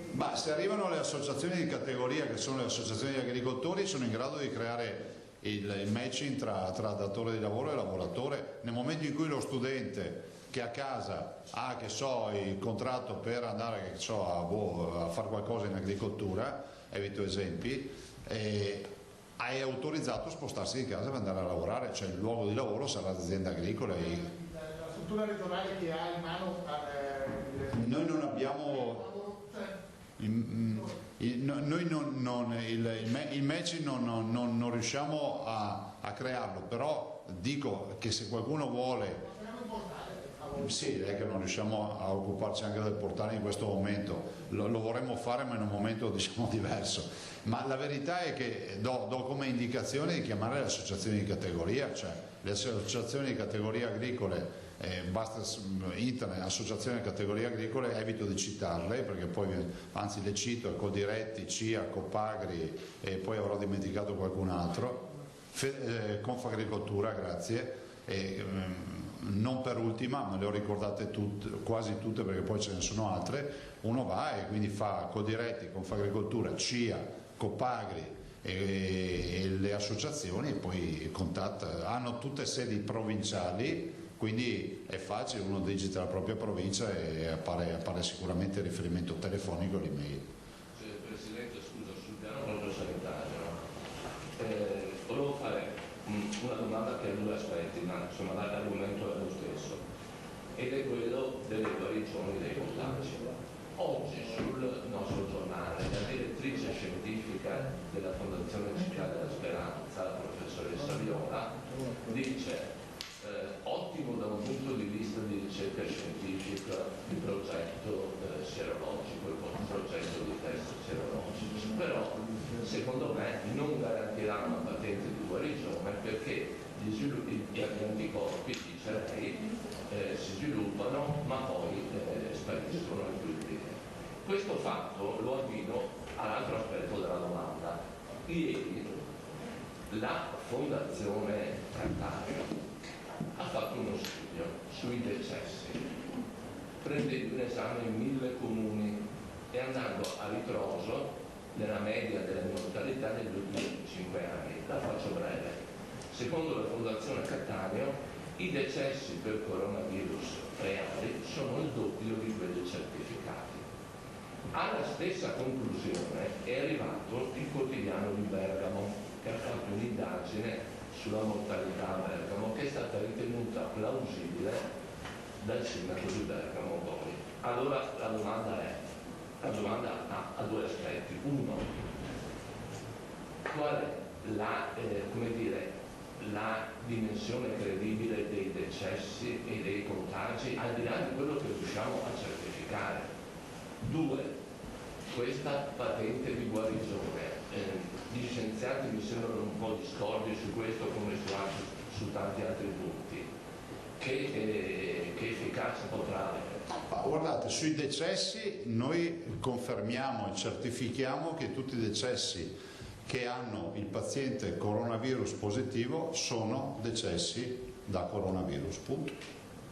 Cioè non c'è altro da aggiungere, nel senso che siamo stati talmente ligi che anche il decesso dell'oncologico terminale, insomma la cronaca ne ha parlato anche di alcuni casi, se era positivo al coronavirus noi abbiamo contabilizzato nel coronavirus, punto. Quindi forse potrebbe aprirsi un ragionamento forse anche diciamo magari in riduzione più che in aumento, però in Veneto i positivi sono tutti catalogati in questa partita. Tant'è vero che anche sulle case di riposo li elenchiamo in maniera assolutamente responsabile.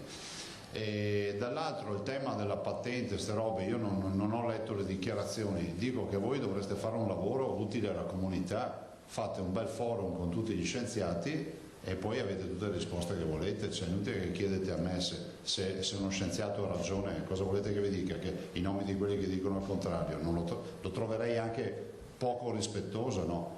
Allora, se volete fare un lavoro coerente e serio, prendete 5 nomi più rappresentativi che ci sono sul mercato, visto e considerato che l'operazione che sta facendo la nostra regione la fanno di fatto anche altre regioni, ne cito una per tutte, l'Emilia Romagna, tanto per citarne una che non è del mio stesso colore politico. Noi non abbiamo la ricerca della ribalta, delle luci della ribalta. Voglio ricordare che quello che proponiamo ci viene proposto dalla comunità scientifica, cioè non vorrei neanche che banalizzaste i progetti che fa la Regione, che sono tutti proposti dalla comunità scientifica. Per noi significa ambiente universitario. Quindi la sfida, la proposta che lancio a voi: abbiate il coraggio di fare un forum tra scienziati e poi lì capirete e fate capire ai cittadini quali sono le diverse posizioni. È inutile che tirate di mezzo la politica su ste robe. Altre domande? Sì, Presidente, io scusi. Prego. Per quanto riguarda l'Europa, lei ha già detto se non interviene in questo momento significa che insomma, conta poco. Sono arrivate le scuse questa mattina e all'Italia dicendo siamo con voi. Cosa stanno facendo le scuse? Le scuse di che? Sta parlando dell'Europa? Sì. Non se ne facciamo niente, cioè, guardate che siamo ormai a un mese e mezzo del 22 febbraio, 22 marzo, quanto sono ormai, andiamo verso i 2 mesi, cioè, a 2 mesi fanno le scuse di cosa?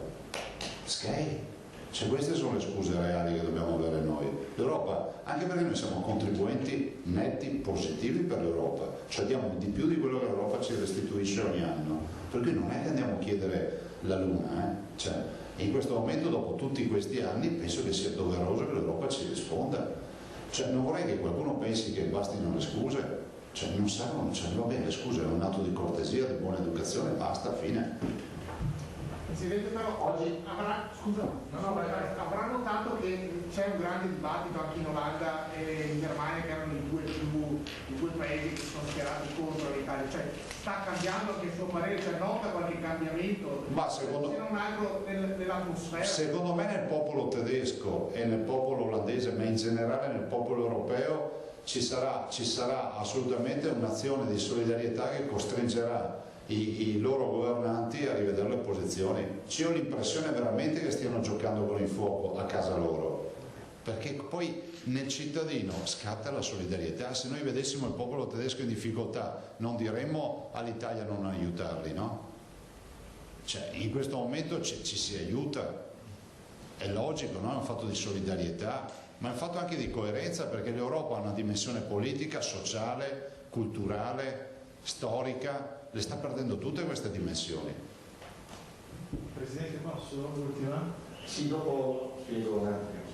Tempo fa ci ha illustrato gli effetti collaterali del coronavirus, sì, e aveva un po' accennato di un piano assistenziale, insomma un post piano, è ancora embrionale, a che punto è? No, stiamo parlando del piano di sanità pubblica. No, quello successivo, in pratica per quanto... Ah sì, guardate, ne abbiamo parlato stamattina, ma non possiamo anticiparlo, se no ne parliamo in maniera compiuta quando vediamo il progetto. Siccome abbiamo fatto una discussione di un'ora positiva e siccome è complicato da mettere in piedi, inutile che vi dica, cioè, se dico 2 robe voi fate le aperture dei giornali, però non ha nessun senso, cioè sono positive ma non ha nessun senso. Allora Presidente, prima di introdurre le domande dei quotidiani abbiamo ospite, la salutiamo, la televisione della Svizzera francese, che fa alcune domande magari che danno già non molto per scontato il pregresso, quindi la collega Dupont. Le domande. Volevo sapere, sul punto di vista scientifico, perché avete scelto di essere una regione esemplare? Nel senso, prima di tutti avete detto noi vogliamo fare test di tutti i tipi, kit, serologico, e alla fine tutti vanno dietro di voi adesso, quindi prima perché sul punto di vista scientifico, e secondo questa patente per rimettere in moto la gente che sarà trovata con anticorpi, come funziona e chi ve la chiede, per esempio imprenditori o... Beh, questa sì, cioè, funziona che ce lo propone il mondo scientifico, ce la chiedono sicuramente le imprese che giustamente cercano una via di uscita che sia solida, che sia assolutamente sostenibile e sicura, perché poi gli imprenditori dicono noi vogliamo aprire, vogliamo anche mettere in sicurezza i lavoratori, perché non potremo trovarci con un mega contagio in azienda e ripartire da zero, quindi è anche un fatto di sicurezza per loro, punto. Per quanto riguarda l'altro tema, noi non siamo primi della classe, non abbiamo, guardi, a noi hanno dato 2 remi, ci hanno detto di remare e remiamo. Abbiamo trovato una direzione giusta, non lo so, lo dirà la storia. Poi voglio anche ripetere, a me non piace questo confronto, non lo dico a lei, lo dico in generale, che si fa tra regioni, no? Il Veneto, la Lombardia, l'Emilia Romagna, e il Veneto. Ogni regione ha una storia sanitaria a sé, ce l'ha storicamente, e poi è un territorio diverso, cioè il territorio del Veneto non è paragonabile a quello di altre regioni. Però senza paragone, voi perché avete scelto? Ma perché anche qui svegliamo che noi abbiamo un dipartimento come si chiama il dipartimento? Grazie, stavo dicendo di igiene pubblica. Il dipartimento di prevenzione, che è seguito dalla dottoressa Russo, che dal primo giorno ci ha messo nelle condizioni di ragionare con questa filosofia: tampone, isolamento, contatti dei positivi, isolamento.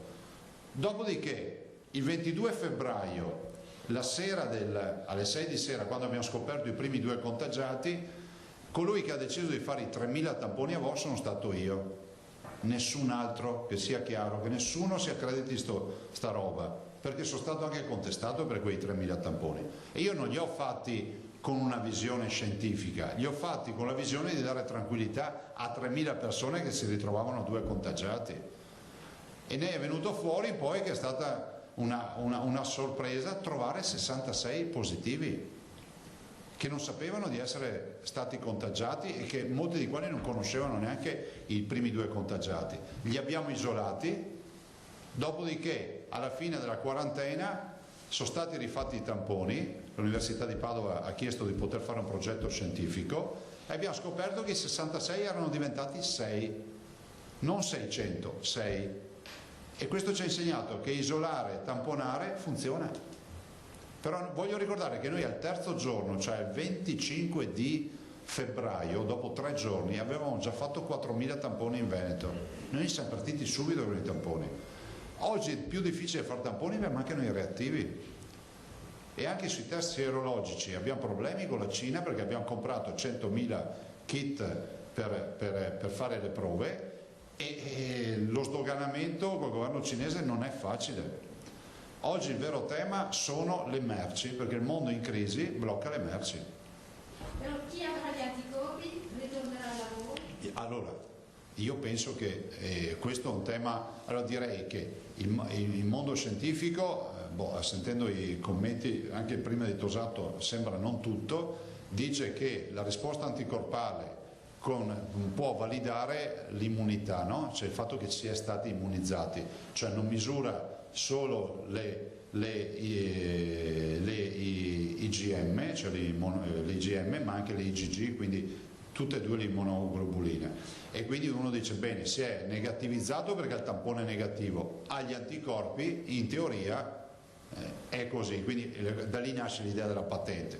Dopodiché io penso che le aziende verranno aperte non solo col tema della patente, ma anche col tema di misure di distanziamento, di dispositivi, perché è impensabile rimettere, non so, 1.000 persone in un processo produttivo senza mascherina. Anche se ci dicono che tutto va bene, io penso che la mascherina diventerà sicuramente una parte del nostro abbigliamento per un periodo, no? Allora, ok, la collega Federica del Gazzettino, buongiorno. Per la prima volta da ieri il ricovero in calo in Veneto, come leggere questo dato? Sono flussi interni fra terapie intensive e aree non critiche e decessi, oppure vere dimissioni e guarigioni? Ma guardate, il tema vero è che noi per avere una direzione, lo dico da una settimana, dobbiamo avere almeno questa settimana 7 giorni, 10 giorni di tendenza, perché potrebbe accadere negativamente, che ci entri un focolaio in una casa di riposo o nuovamente in un ospedale e si rovesciano di nuovo tutti i numeri, comprese le terapie intensive. Considerate che, voglio solo ricordarvi una cosa, se è vero che noi abbiamo 2.000 ricoverati in questo momento, è altrettanto vero che ne abbiamo quasi 9.000 non coronavirus. Cioè, lo dico perché forse qualcuno non ha capito che la politica degli ospedali e del fare i Covid center, di aprire i vecchi ospedali in via precauzionale ci ha permesso comunque di permettere a ospedali tipo Cittadella, Arzignano o altre realtà di poter continuare a lavorare. E allora se tu guardi il tassello del mosaico non vedrai mai il mosaico, ma forse invito tutti a guardare nel complesso che noi stiamo curando quasi 9.000 persone ancora oggi negli ospedali che non sono coronavirus. Cioè, voglio ricordare che sono realtà nelle quali non si entra più in ospedale se non sei coronavirus. Aggiunge la collega Giacomuzzo del giornale di Vicenza, sempre relativamente a questo, è per caso dovuto al fatto, cioè il calo dei ricoveri, che si stanno scovando più positivi asintomatici? Seconda domanda, cosa risponde al presidente di Confindustria Vicenza Vescovi che chiede alla Regione di inserire i lavoratori delle aziende tra i destinatari dello screening sierologico? Ma ha ragione, perché se lo screening sierologico dopo l'esperienza iniziale che farà l'Università di Padova e l'Università di Verona, perché c'è sia il professor Plebani che il professor Lippi, funzionerà, verrà validata la procedura eccetera, è inevitabile che possa diventare un grande strumento anche per i lavoratori. Però voglio, sempre senza creare aspettative, voglio ricordarvi che la partita è in mano alle università, al mondo scientifico. Si eviti sempre di fare sta roba lagnosa, ma non lo sto dicendo a Vescovi, lo dico in generale, di dire che ogni roba che dice sottoscritto o i miei colleghi di giunta poi diventa, cioè noi qui sostanzialmente stiamo recependo indicazioni scientifiche che condividiamo e cerchiamo di renderle esecutive. Scusate, vedo oggi un dibattito sul test sierologico che mi riporta 2 mesi fa al dibattito sui tamponi. Noi eravamo quelli che non avevamo capito, non posso più dire parolacce perché degli insegnanti mi hanno detto attenzione sono anche i bambini e quindi mi scuso. Non avevamo capito una mazza, diciamo così, no? Ecco, bene, poi abbiamo avuto ragione. Vedremo se sul test sierologico abbiamo ascoltato quelli giusti o quelli sbagliati. Io sono convinto che abbiamo ascoltato quelli giusti. Dice Domenico Basso, sempre con riferimento, anche lui chiedeva dell'appello di Vescovi, abbiamo risposto, e poi aggiunge in alcuni supermercati, scrive una telespettatrice, vengono forniti i guanti ma non le mascherine ai dipendenti. È possibile rendere obbligatorio indossarle in questi ambienti? È un tema che stiamo affrontando, mi fermo qui. Ma dovrebbe essere già posso portare una testimonianza di stamattina? Io stamattina sono andato a fare benzina in un distributo extraurbano che ha il caffè, il bar aperto. Sì. E sono andato a bere un caffè. Né la barista né le persone che entravano 3 alla volta avevano la mascherina. Se ci dai il nome, c'era già un'infrazione alla barista.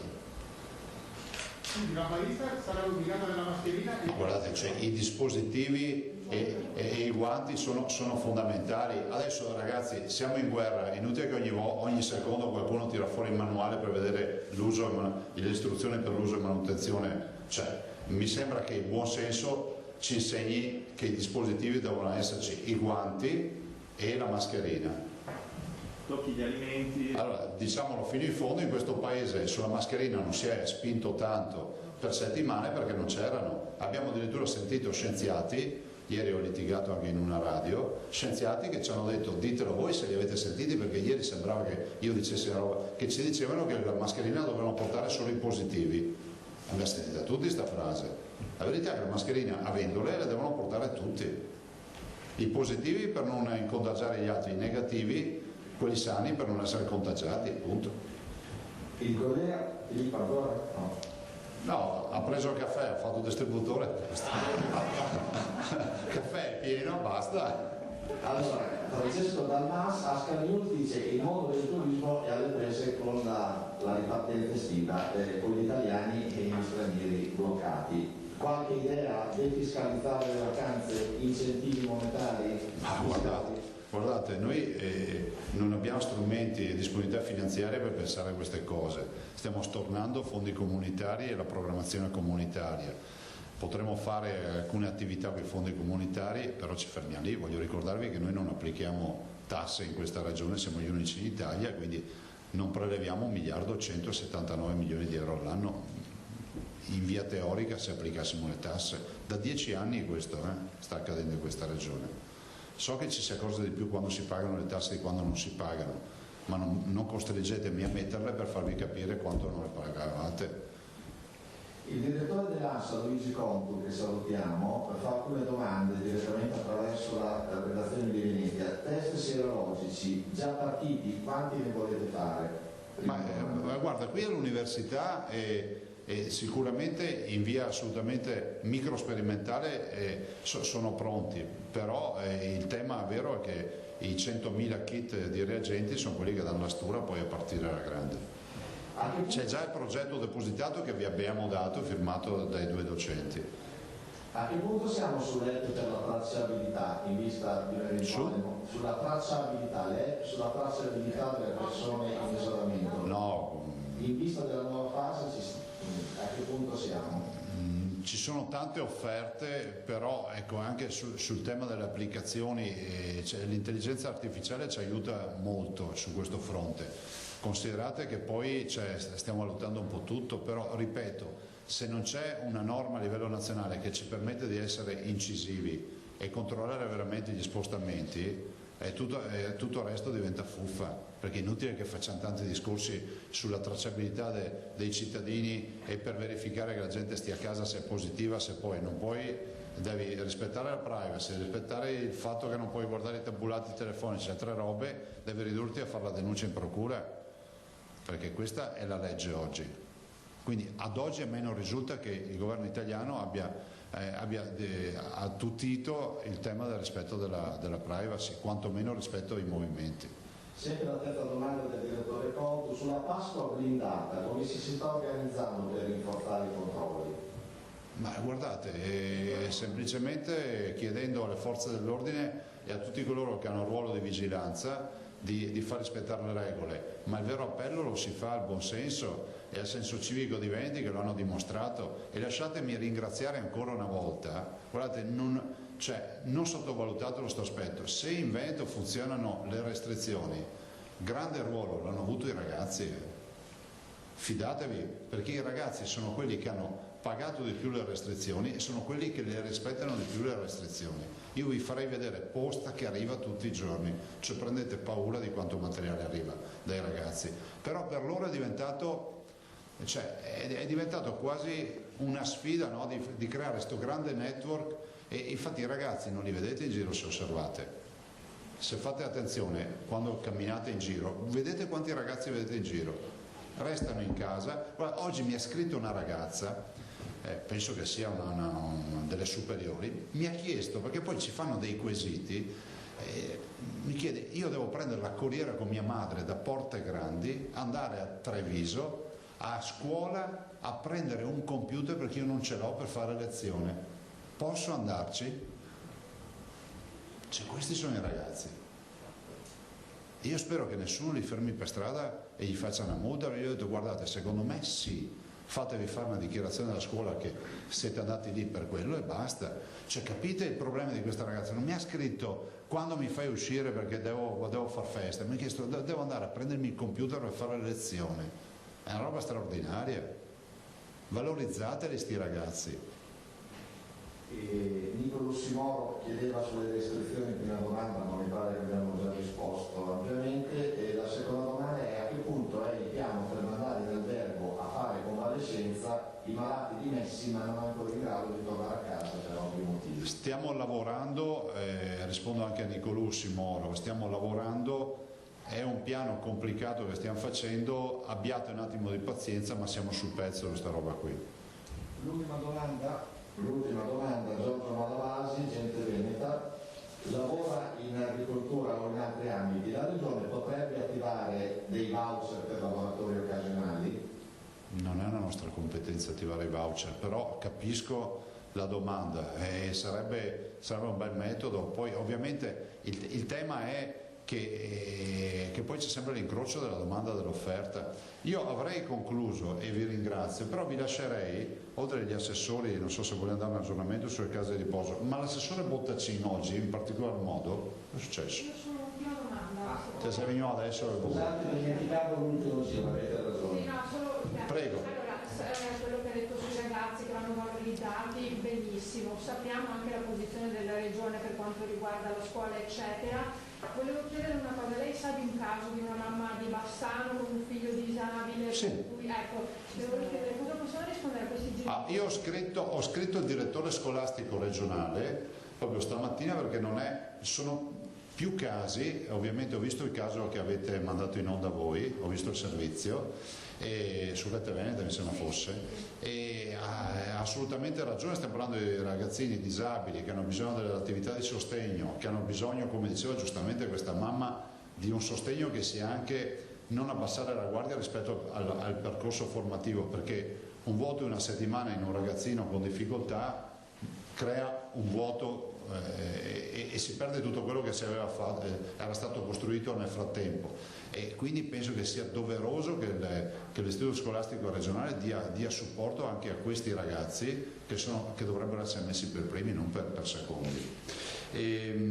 No, dicevo, l'assessore Bottacci, voi sapete che c'è il dibattito sulle pubblicazioni delle forniture che ci sono state date, no? La Protezione Civile ha pubblicato la lista per ogni regione. Noi, siccome poi Bottacci vi spiegherà, lui che ha seguito tutta sta roba, ha rilevato, anzi con gli alpini, perché sono gli alpini e i volontari che ricevono il materiale al magazzino, i conti non tornano, quindi vi darà una tabella e vi dirà anche come sono le cose, e secondo me gliela consegna la tabella, no? Quindi ci sarà modo anche di capire, perché guardate, siccome vedo qualcuno dice ma Zaia, ma le mascherine allora le hai ricevute, guardate la tabella e capite, e anche perché se mi metti le mascherine quelle famose, no? Me le metti come mascherine chirurgiche, allora andate a chiedere in ospedale se le volevano. Il cosiddetto Barney. Ma guardate, ce l'ha lui. Allora, laggiù, eccolo, maglia grigia, ciao a te che ti giri. Eccolo la maglia. Quella è la Montrasio cosiddetta. Vabbè, io non ho mai contestato. No, sì, io non ho mai, guardate, in un momento di emergenza io non ho mai fatto contestazioni e non le faccio neanche oggi, però i numeri sono numeri, abbiamo avuto 135 respiratori, assolutamente sì, non dico quante telefonate ho fatto, ma ci sono, ma insomma che altri numeri non collimano assolutamente, per cui a meno che non si metta in dubbio la serietà degli alpini e della gente che ha ricevuto il materiale, punto. Vi lascio, grazie, buongiorno. Grazie Presidente. Assessore Bottacci, prego.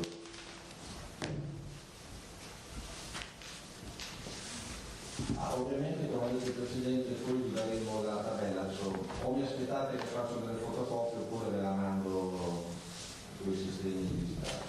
Grazie. Ecco, a seguito appunto della pubblicazione i dati sono pubblicati sul sito del Ministero della Salute e appunto non evitare dei misunderstanding, abbiamo rilevato delle discrepanze. Poi il dato è anche un dato dinamico, perché le consegne vengono fatte anche più volte al giorno, quindi ho letto qualcuno che dice ma Zaia dice un numero, il giorno dopo il suo assessore ne dice un altro, il giorno dopo ancora, ci sono più consegne giornaliere,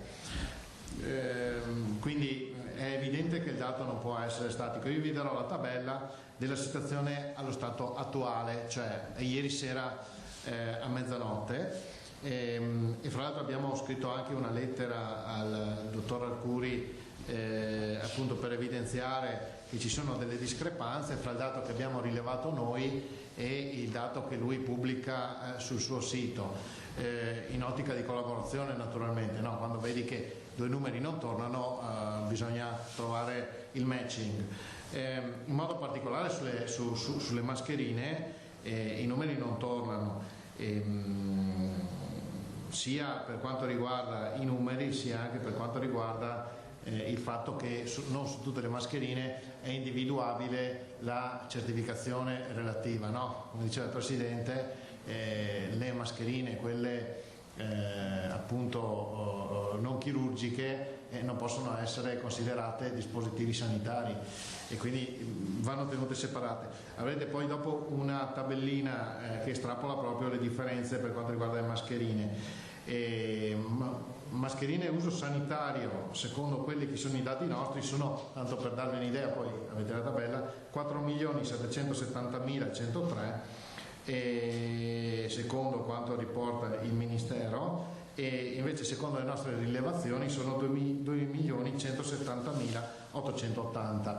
E al di là dell'aspetto relativo ai numeri che non collimano, faccio presente anche che 2.170.880 sono circa 8 giorni di copertura, quindi ringraziamo per l'arrivo di questo materiale, però è del tutto evidente che se non ci fossimo mossi con le nostre gambe ovviamente queste non sarebbero state assolutamente sufficienti. Noi abbiamo, come diceva il Presidente, una procedura di controllo all'ingresso, non come un'azienda certificata ISO 9000, ma insomma abbiamo una procedura di controllo, abbiamo messo a punto con i volontari della protezione civile, perché funziona così: arriva all'aeroporto, i militari, quindi l'esercito scortato dai carabinieri, trasporta le mascherine o i dispositivi presso il magazzino dei volontari della protezione civile, lì ci sono i volontari della protezione civile insieme al personale di Azienda Zero, viene fatto il controllo, viene fatta l'accettazione del materiale, ovviamente con riserva, perché poi dopo viene controllata approfonditamente, e abbiamo rilevato appunto che ci sono dei numeri che non tornano. In quest'ottica abbiamo scritto al commissario Arcuri e gli abbiamo detto guarda, i numeri non tornano, abbiamo allegato la tabella che vi daremo e l'obiettivo è di essere efficaci, no? E in un'emergenza, se non c'è l'efficacia, non si garantisce il servizio ai cittadini, quindi è necessario che i numeri collimino e che poi dopo si riesca a trovare la quadra.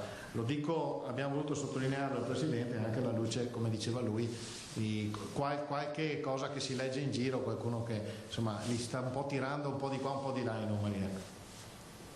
Posto? Scusami, se ho capito bene, perché il riferimento è ai dati pubblicati sul sito del Ministero della Salute. Esatto. Questi dati riguardano il materiale che il Ministero della Salute sembra di aver inviato alla Regione Veneto. No, voi sapete che dall'inizio dell'emergenza poco dopo è stato nominato un commissario. Il commissario è il dottor Arcuri, Domenico Arcuri, nominato dal governo, che ha il compito di reperire materiale, dispositivi sanitari in tutto il mondo e trasferirli alle regioni in base ai fabbisogni che le regioni sottopongono al comitato operativo, che è presieduto da Angelo Borrelli, capo dipartimento, e dove siede anche il commissario Arcuri, che si occupa appunto di questi aspetti. Quindi lui ha il compito di reperire il materiale in base alle nostre richieste di mandarcelo.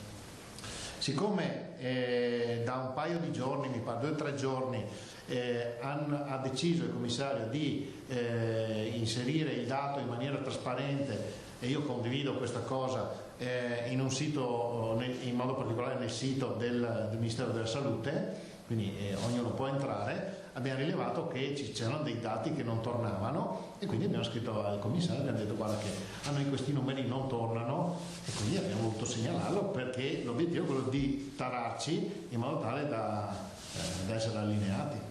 Ma quale periodo temporale è interessato da queste discussioni? Dall'inizio dell'emergenza.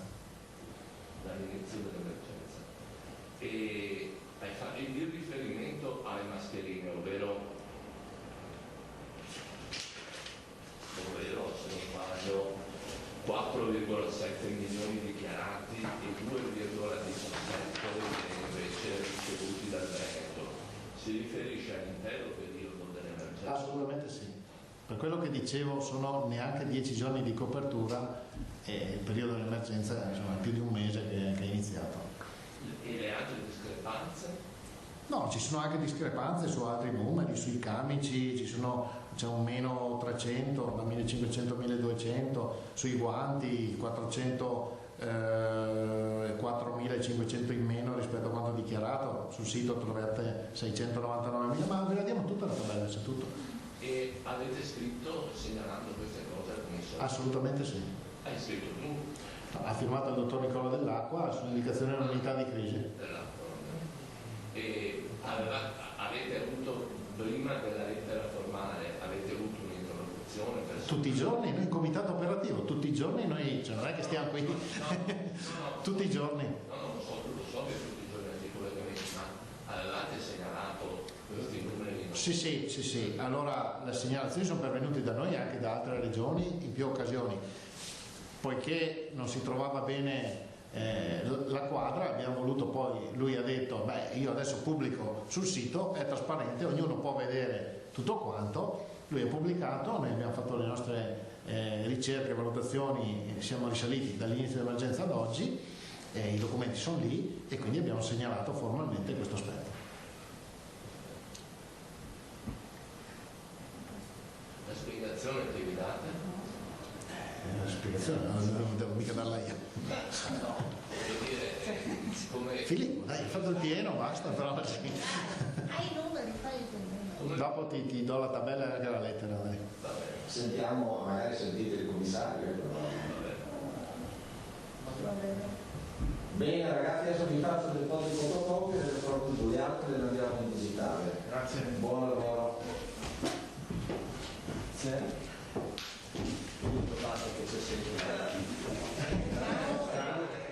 Bene, così termina dunque la conferenza stampa, anche l'assessore Bottacin lascia la sala della conferenza stampa con i colleghi cronisti. Dunque il tema è interessante, cioè c'è una discrepanza, lo dice, e anche vistosa tra quanto sostiene il Roma di aver spedito alle regioni, tra cui il Veneto, e quanto in realtà realmente abbiamo ricevuto. E su questo c'è una polemica molto forte anche con il numero uno della Lombardia, il governatore Fontana. Vi faccio vedere l'apertura del Corriere.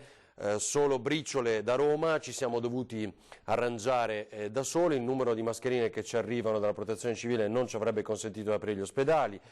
E poi su Palù gli scienziati dovrebbero fare gli scienziati, ancora dice Fontana, ma questo è quel che dice il governatore della vicina Lombardia. Due aggiornamenti, poi vediamo insieme anche il servizio che citava poco fa il governatore Luca Zaia, trasmesso dalle nostre emittenti sul caso della famiglia con bimbo disabile a Bassano. Attenzione ai test rapidi fai da te, dice l'Agenzia Europea per la Prevenzione e il Controllo delle Malattie. Poi Luxottica supporta la cassa integrazione per coronavirus dei suoi dipendenti in modo che sia certo il 100% dello stipendio, secondo quanto apprende l'ANSA. Poi Boccia, il ministro, non ho voglia e tempo di fare polemiche, lo Stato sta facendo di tutto. Fontana sa benissimo che mentre parliamo è atterrato l'ennesimo aereo della Guardia di Finanza, se ci fosse dall'alto una grande telecamera si vedrebbero in Italia in giro solo mezzi militari, scaricano materiali che lo Stato acquista in tutto il mondo per le regioni, specie per la Lombardia, e tutto è online nel dettaglio sui siti della Protezione Civile dei Ministeri, così il ministro Boccia precisa in base a queste polemiche. Insomma, moltissime dichiarazioni di Luca Zaia poco fa, anche tra queste il Veneto perde al mese tra i 12 e i 13 miliardi di PIL. Vediamo la storia citata poco fa dal governatore in risposta a una domanda precisa della nostra Ilaria Marchiori, con la quale ci collegheremo tra pochissimo. Vediamo. Le scuole sono chiuse e la didattica a distanza è ormai rodata. Ma lo stop alle lezioni ha colpito in modo determinante moltissimi ragazzi con disabilità e sono tante le famiglie che si sentono abbandonate dalla scuola. Una mamma, non sapendo più a chi rivolgersi, ha chiamato noi di Rete Veneta per raccontarci la sua situazione. Mio figlio fino al 27 febbraio, ultimo giorno di scuola, era seguito dagli insegnanti di sostegno, da un operatore del servizio della disabilità di Bassano per 6 ore a settimana e da un altro operatore con intervento domiciliare per circa altre 2 ore a settimana. Con l'emergenza Covid tutto questo è finito. Come sappiamo, attualmente la scuola si è strutturata al meglio con una didattica online, mirata però prevalentemente ai ragazzi normodotati.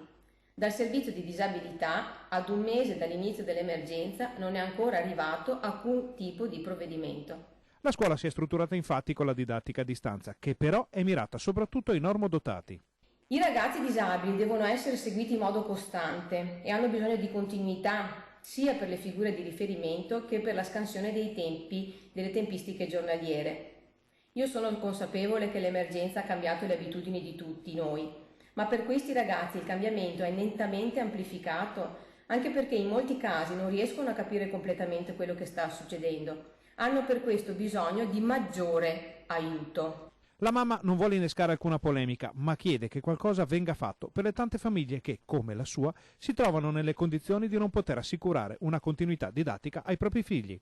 È difficile per le famiglie da sole, e ribadisco da sole, riuscire a portare avanti il lavoro che si stava svolgendo in ambito scolastico.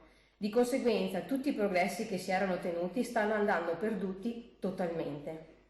Io mi appello a chiunque possa in qualche modo aiutarci, chiedendo delle misure rapide, precise e strutturate per permettere ai nostri figli di poter mantenere una continuità di apprendimento che gli è assolutamente necessaria, anche perché hanno gli stessi, se non maggiori diritti, dei ragazzi normodotati.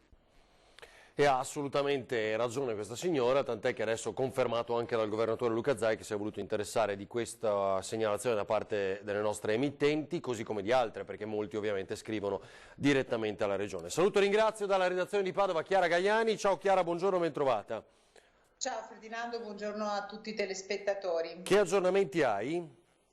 Beh, allora purtroppo il primo aggiornamento è di quelli che riempiono, credo, i cuori di tutti noi. Ieri abbiamo visto le immagini dei camion dell'esercito che sfilavano e arrivavano a Padova. Quest'oggi, dopo le prime 25 salme arrivate ieri pomeriggio con l'ingresso fatto al cimitero maggiore, ne sono previste. È previsto l'arrivo di un altro centinaio di feretri. Sono appunto vittime del coronavirus che arrivano da Bergamo. Ieri nel cimitero maggiore visibilmente commosso, come è accaduto anche la settimana scorsa, quando in comunione con tutti i vescovi d'Italia al cimitero maggiore, il vescovo di Padova, c'era anche il sindaco Sergio Giordani, ha benedetto le tombe. Quello stessa emozione penso che rivivrà il sindaco anche oggi nell'accogliere le salme. Con lui ieri c'era l'assessore Benciolini, c'era anche Don Marco Cagol che è delegato diocesano,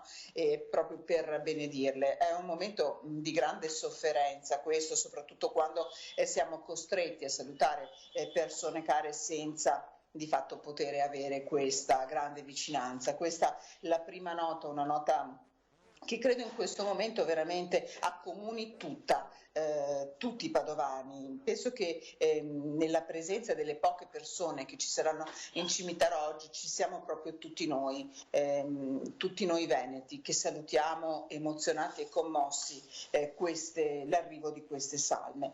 I dati per fortuna sono positivi, nel senso che soprattutto nelle rianimazioni sta iniziando a scendere anche a Padova il numero di pazienti che vengono ricoverati in area critica, anche se ovviamente va tenuta alta la guardia. E diciamo che le notizie positive, visto che come redazione di Padova l'abbiamo proprio seguita passo passo la vicenda di Merlara, quanto sta accadendo all'interno della casa di riposo, anche da qua ci arrivano ancora buone notizie. Abbiamo sentito il sindaco questa mattina, ci ha raccontato che per fortuna nelle ultime 24 ore non ci sono stati altri decessi e che gli anziani stanno riprendendo voglia di vivere. Questa secondo me è la notizia più bella che mi ha raccontato oggi il sindaco. La presenza all'interno della struttura dei sottufficiali dell'esercito sicuramente ha fatto un gran bene alla cinquantina di anziani che sono rimasti all'interno, ma sono anche rientrati alcuni operatori dalla quarantena. In particolar modo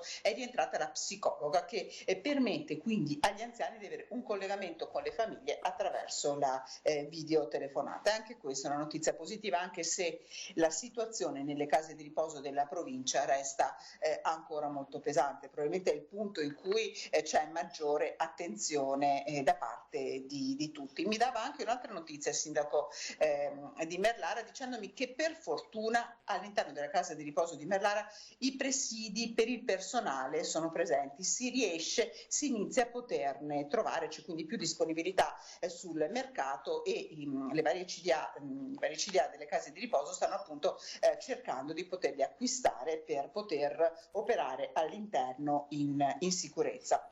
Un'altra cosa, se mi permetti Ferdi, aggiungerei, condivido con voi l'appello che è arrivato dal direttore generale dell'US6 e che stanno lanciando anche vari medici della provincia. Diciamo che tutti stiamo iniziando a sperare che questa situazione possa avere una fine, ma è il momento di tenere duro, ha ripetuto Domenico Scivetta, che è il direttore generale dell'US, quindi continuare a stare a casa. Nonostante le difficoltà che ci sono adesso, queste belle giornate ci inviterebbero ovviamente, no, a respirare tutti insieme aria di primavera, ma non è ancora il momento. Quindi l'invito che arriva dal rappresentante dell'US6 è quello: continuate ad aiutarci, continuiamo a stare a casa. Giustissimo Chiara, giustissimo, anche perché sono illusorie, diciamo, queste giornate, lo aveva detto anche il governatore più volte, no? Quindi stiamo attenti, ci invitano a uscire, ma poi può essere un danno di ritorno. Abbiamo raccontato anche dell'ultimo weekend di sci a Cortina, che purtroppo Cortina sta pagando, avendo molti casi, per esempio, così molti altri episodi molto simili. Grazie Chiara, buon lavoro. Grazie. Chiara Gaiani dalla redazione di Chiara, buona giornata e buon lavoro. Allora, vediamo se riesco a fare al volissimo. C'erano prima un paio di aggiornamenti ancora, no, credo di averli detti tutti, almeno quelli più eclatanti. Allora, come promesso, vediamo se ci riesco al volo, l'avevo visto individuato, non lo trovo più. Gian Antonio Darè, vediamo se mi cerca lui su Skype. Intanto avvio anche una videochiamata con il presidente della provincia di Padova, Fabio Bui, e al volo provo anche l'europarlamentare della Lega, Gian Antonio Darè. Vediamo, dovrebbe essere questo, vediamo se lo posso aggiungere. Presidente, buongiorno, ben trovato. Non la sento però, come mai non la sento? Andrea, forse provi a parlare un po'? Mi sente? No, io però non sento il presidente della provincia di Padova, Fabio Bui. Vediamo se riusciamo. Ecco. Onorevole Darè, buongiorno, ben trovato. Buongiorno a voi. Allora, è in questo momento insieme al presidente della provincia di Padova, Fabio Bui, che però non sentiamo, Bui, quindi non so se è un problema del suo microfono a questo punto, devo ipotizzare. Saluto e ringrazio l'europarlamentare della Lega, Gian Antonio Darè, mentre cerchiamo e speriamo di risolvere la questione tecnica con il presidente della provincia di Padova. Allora, Darè, ha letto la lettera di Ursula von der Leyen? Sì, è una gloriosa ritirata dopo, diciamo, le istanze fatte anche dal sottoscritto, minacciando anche di fare un referendum, perché è chiaro che se l'Europa in un momento così di difficoltà non è solidale con le nazioni più colpite, vedi l'Italia, ma in questo momento anche la Spagna forse ci sta superando, in questo record purtroppo negativo. Credo che se l'Europa non è solidale su questo non ha senso di avere questa Unione Europea.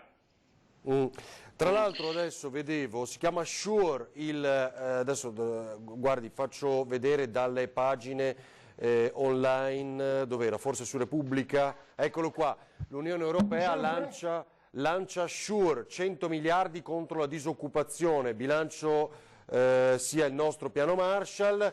Anche Gentiloni, come il Premier Conte, dice che il MES è inadeguato, ma ci sarebbe questo piano europeo appunto che si chiama SURE e vale 100 miliardi. Forse Bui adesso la sentiamo, faccia una prova. Ecco qua, perfetto, arriviamo da lei subito tra pochissimo. Darei quindi 100 miliardi per aiutare i paesi dell'Unione Europea. Sì, giustamente la Germania pensa, diciamo, al dopo virus, e quindi dobbiamo ricordare che diciamo, una delle nazioni che acquista più prodotti tedeschi, ovvero le auto tedesche, è l'Italia. Sì. E quindi chiaramente non e si che può contribuisce pensare... a costruirle, diciamo, cioè i pezzi più delicati e migliori li facciamo noi. La Germania, che è lungimirante, pensa al dopo, pensa, diciamo, alla sua economia, all'industria tedesca, che sicuramente sarà in difficoltà come tutti. D'altra parte i mercati sono fermi e quindi l'idea della Germania è quella di finanziare chiaramente le imprese, perché se si finanziano le imprese si finanzia anche, diciamo, il lavoro. Il lavoro vuol dire dare le economie poi ai singoli lavoratori.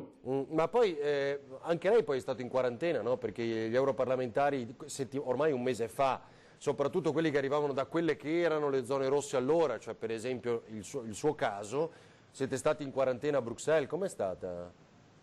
Ma guardi, noi siamo andati sull'ultimo Consiglio, diciamo, europeo, siamo saliti, eravamo veramente molto molto pochi.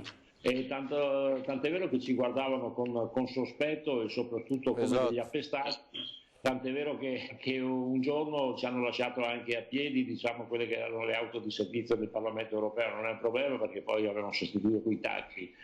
Però ci vedevano un po' quasi dietro nella situazione italiana. Poi abbiamo visto che il virus non è che si ferma, diciamo, ai confini. Esatto.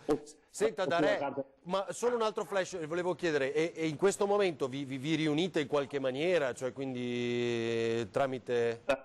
Sì, mi perdoni, c'è stata una votazione l'altro giorno, è stata fatta, diciamo, via posta elettronica e quindi ci siamo riuniti, diciamo, con posta elettronica, cioè siamo riusciti a votare per via mail. Ok, Bui, Presidente, lei cosa dice di tutta questa situazione? Noi abbiamo tra l'altro appena dato notizia purtroppo di altre 100 bare che arriveranno a Padova in giornata, no? E quindi è una notizia tremenda. Alle 17:30 sono attese queste 100 salme al cimitero maggiore di Padova e le accoglieremo assieme al sindaco. Ecco. La situazione è drammatica a livello emergenziale per l'emergenza sanitaria, però oggi dobbiamo pensare anche al dopo. Io qualche giorno fa ho detto, mentre l'emergenza sanitaria ha già una sua regia predefinita, ha già un suo sviluppo e un percorso che per fortuna sta segnando anche qualche elemento di positività, noi dobbiamo pensare al dopo, a cosa sarà il dopo per le nostre imprese, perché non vorrei che al termine dei contagiati ci fossero i falliti, avremo più falliti che contagiati. Allora qui bisogna cominciare a dirci che tipo di strategie economiche vogliamo improntare. Ce lo deve dire l'Europa con messaggi chiari e non contraddittori come quelli di queste giornate, messaggi che ti allontanano da un'idea dell'Europa. Però Presidente, guardi, prima dell'Europa, e in queste ore è molto più evidente, poi su questo appunto vorrei sentire lei e Darè, c'è uno scontro, almeno nelle dichiarazioni, molto forte con il governo. Cioè, abbiamo sentito Fontana che dice dalla Lombardia di fatto ci siamo arrangiati, da Roma poco niente. Boccia che replica, ma cosa dice? Guardi gli aerei che arrivano anche in queste ore. Adesso abbiamo sentito Bottacin, l'assessore alla protezione civile, dire Roma dichiara nel sito ufficiale di aver dato tot al Veneto e non è vero perché i dati sono altri. Cioè, insomma, su questo ora comincia anche uno scontro. Il problema è che oggi non serve scontrarsi su chi ha fatto di più, chi ha fatto di meno, e cosa si sarebbe potuto fare di più o di meno. Oggi c'è da risolvere il problema che è questa crisi sanitaria.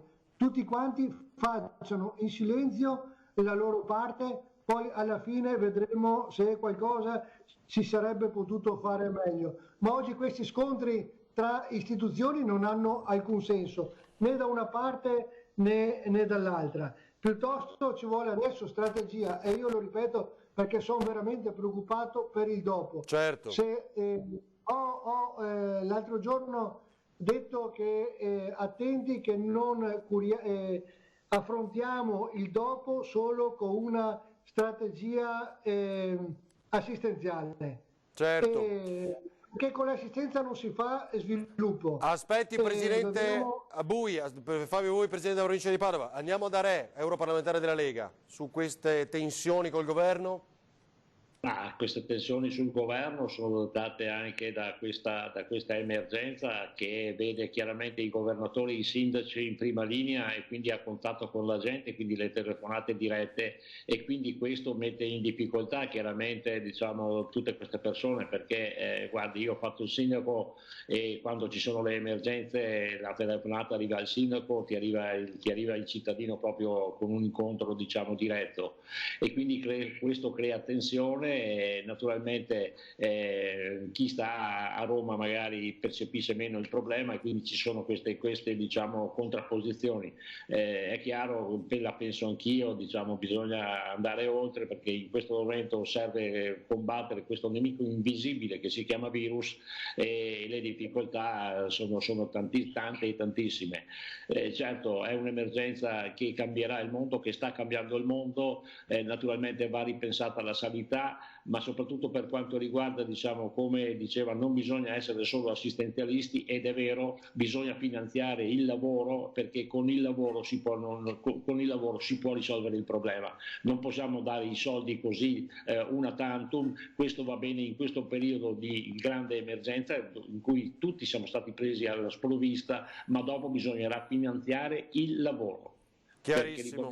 Il nostro Veneto, la prima industria è il turismo, e il turismo che è alle porte, è chiaro che la stagione del turismo ormai è quasi compromessa, quindi bisognerà assolutamente finanziare il lavoro per risolvere poi il dopo crisi, il dopo virus. Grazie a Gian Antonio D'Are, europarlamentare della Lega, e al Presidente della Provincia di Padova Fabio Bui. Grazie e buon lavoro. Grazie. Buona giornata.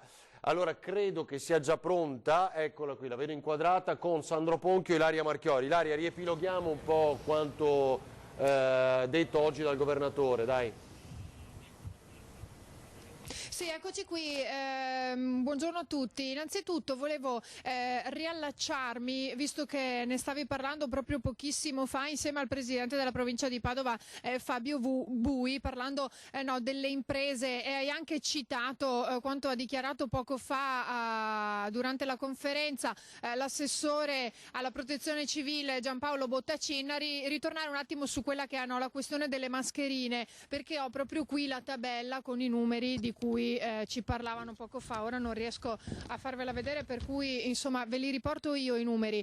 E in realtà ne avevamo già parlato qualche giorno fa di questi numeri, proprio attraverso un nostro collegamento qui al termine di una conferenza, perché c'erano state alcune polemiche sulle mascherine, e tra l'altro cui il governatore non aveva voluto dare peso, però effettivamente questi numeri ci sono. Allora, per quanto riguarda le mascherine chirurgiche, la quantità dichiarata sul sito www.salute.gov.it è di 3 milioni, quasi 4 milioni, mentre quelle rilevate in ingresso nella nostra regione è di poco più di 1 milione e 500.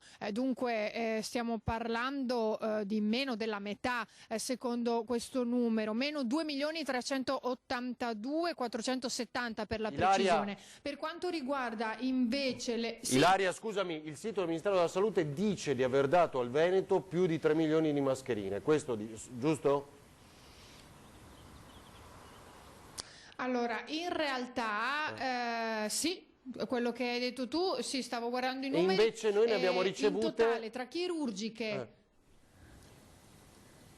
meno della metà. Allora, tra chirurgiche FFP2 e FFP3 risulta un totale di 4.770.103, mentre quelle arrivate nella nostra regione, stiamo parlando del totale, sono 2.170.880, quindi siamo a un meno 2.599.223.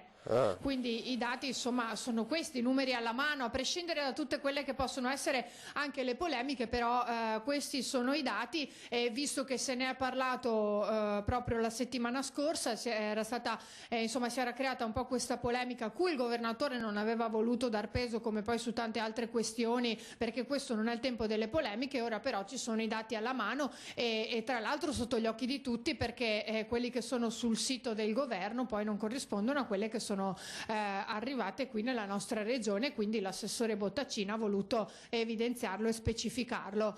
Ecco, detto questo, noi stiamo comunque andando avanti con la produzione che ormai è stata definita Made in Veneto delle varie mascherine, e quindi in questo frangente stiamo cercando di andare avanti così. Tra l'altro in varie province ne arriveranno ancora di quelle che sono state prodotte da Grafica Veneta, che oltre ai primi 2 milioni ne ha prodotte, ne sta producendo altri 2 milioni. Detto questo, per quanto riguarda una sintesi del punto stampa del governatore odierna, si è parlato nuovamente di questo prolungamento dell'ordinanza, ma al contrario di come pensavamo e di come ci eravamo detti prima della conferenza, non sono state date delle anticipazioni in tal senso. Ha detto che non vuole proprio farlo perché magari dice dico una cosa che poi non è, e quindi creo delle illusioni inutili. Vuole avere proprio la certezza di quella che sarà la proroga dell'ordinanza, di quelli che saranno soprattutto i contenuti prima di comunicarli alla cittadinanza. Dunque non ce l'ha detto, potrebbero esserci però delle modifiche. Di sicuro una delle cose che ha chiesto, un appello che ha fatto, è di sicuramente portare pazienza almeno fino a Pasqua. Dunque stiamo parlando, a questo punto Pasqua è il 12 di aprile, Pasquetta, quindi stiamo parlando veramente di meno di 15 giorni. Si chiede quest'ulteriore sforzo ai veneti, ormai fatto 30, fate 31, ha detto. Dunque portate ancora pazienza, perché così facendo si può davvero sperare di fare la quarantena una sola volta, perché ha detto che non vuole che si crei l'effetto Hong Kong. Come sappiamo sta succedendo, che si sta facendo una seconda quarantena, non è quello che vuole per i veneti, e quindi ha detto meglio farla una volta fatta bene, stringendo i denti ancora un po', piuttosto che dover subire una ricaduta in futuro. E così sarebbe anche per le imprese, perché anche proprio sui numeri che riguardano le imprese ha detto che c'è una seria preoccupazione, perché anche questo mese di chiusura si parla di 10-12 miliardi di PIL perso con appunto questi 30 giorni, e non sono pochi, lo sappiamo, insomma è una cifra davvero importante. Dunque proprio per questo si vuole cercare di intervenire al meglio per quella che è l'economia della nostra regione, che poi sappiamo bene insieme a Lombardia ed Emilia Romagna contribuisce a un'alta percentuale del PIL di tutto il paese. Dunque queste 3 regioni vanno aiutate, vanno salvaguardate. Avevamo parlato prima del collegamento dell'Europa, delle scuse che sono arrivate, e anche del fatto che sia stato detto siamo con voi.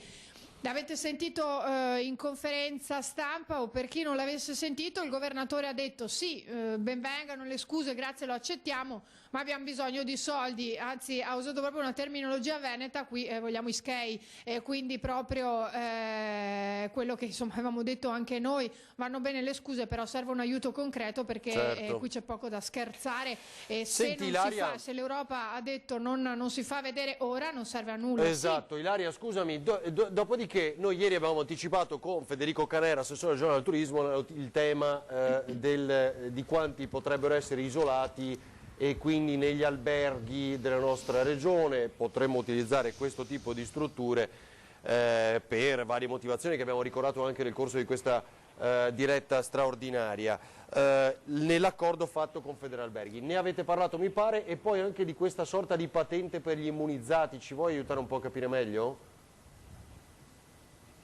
Ecco, Ecco sì, questa patente per gli immunizzati ovviamente arriverà in seguito ai risultati dei test sierologici, perché saranno quelli a dire se una persona ha effettivamente o meno gli anticorpi, per cui una volta ha avuto questo quadro si penserà a questo patentino, naturalmente prima per chi lavora, quindi per le imprese che riaprono mano a mano, e poi sempre di più, in modo che chi esce non rischi di essere contagiato nuovamente, perché sappiamo che non è che dal momento in cui si inizierà ad uscire di nuovo, e sappiamo che lo si farà gradualmente, perché si parla almeno insomma di un periodo che va fino a circa la fine di luglio, tutto passi, però se le cose vengono fatte bene, se chi esce ha questo patentino, quindi risulta avere gli anticorpi perché ha già contratto il virus, insomma,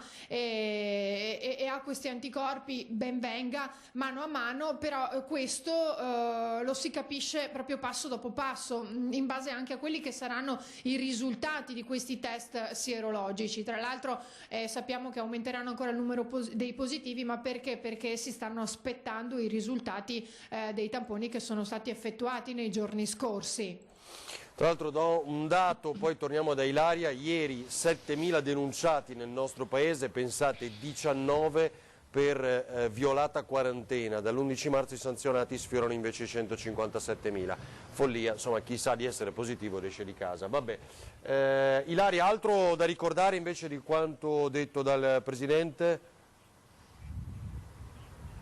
No, questo fondamentalmente il Presidente ha toccato tutti questi punti. Ancora una volta ho voluto ringraziare i ragazzi, perché sostiene siano quelli che insomma vivono con più difficoltà questa quarantena, soprattutto insomma gli adolescenti che scalpitano per uscire, e ha portato l'esempio di una ragazza che voleva recarsi con un mezzo pubblico insieme alla mamma a scuola per poter prendere un computer da utilizzare per le lezioni online, perché evidentemente non ne possiede uno, e che gli ha scritto proprio per chiedergli se poteva fare questo percorso per andare a ritirare il computer, e l'ha detto perché ha voluto evidenziare come questi ragazzi si stiano comportando in modo responsabile. A questo punto viene da dire anche più di tanti altri adulti, perché ha detto la richiesta non è stata quando si può uscire a far festa, ma insomma alla fine per poter studiare. Poi ha risposto alla tua domanda sulla storia che abbiamo rivisto anche poco fa nei nostri servizi, raccontata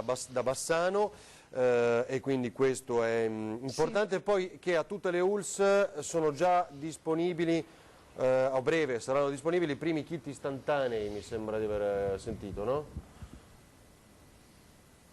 Sì, esattamente, il tempo di insomma riuscire a distribuirli, e saranno appunto in tutte le sedi delle ULSS della nostra regione. Dunque, Ilaria, anche quello è un altro passo. Certo, poi il tema importante, che è quello dal quale siamo partiti ieri, che non è oggi il primo giorno in cui scende il numero di contagiati, sentivo tra le domande, ma già dei contagiati, scusate, dei presenti nelle terapie intensive, ma già ieri, quindi è da qualche giorno che dobbiamo sottolineare questo dato importantissimo. Dopodiché va interpretato, lo dicevamo già stamattina, in due modi: potrebbero essere persone purtroppo decedute, ma è vero comunque che non entrano di nuove all'interno delle terapie intensive, quindi questo è un dato sicuramente importante, perché allo stato attuale sono 345 i ricoverati in terapia intensiva.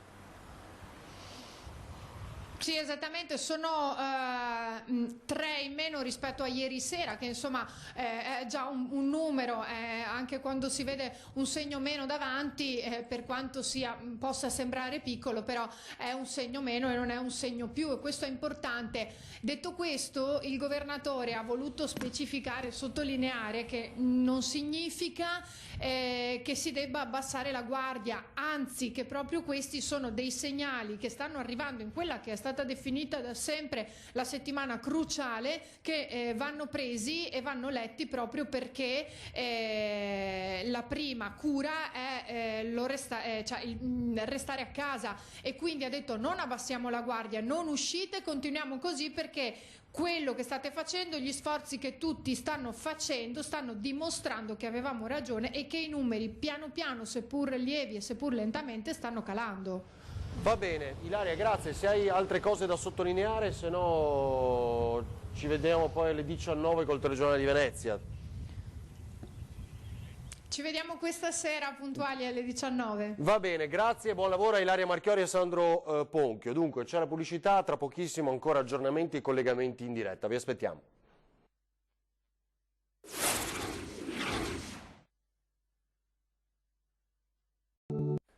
14.03 quasi, torniamo in diretta con la nostra straordinaria, poi vi ricordo ci rivedremo anche a partire dalle 17.30 come sempre fino alle 21, ma saluto e ringrazio Paolo Quaggetto, avvocato esperto di diritto bancario che è collegato con noi. Grazie avvocato, buongiorno.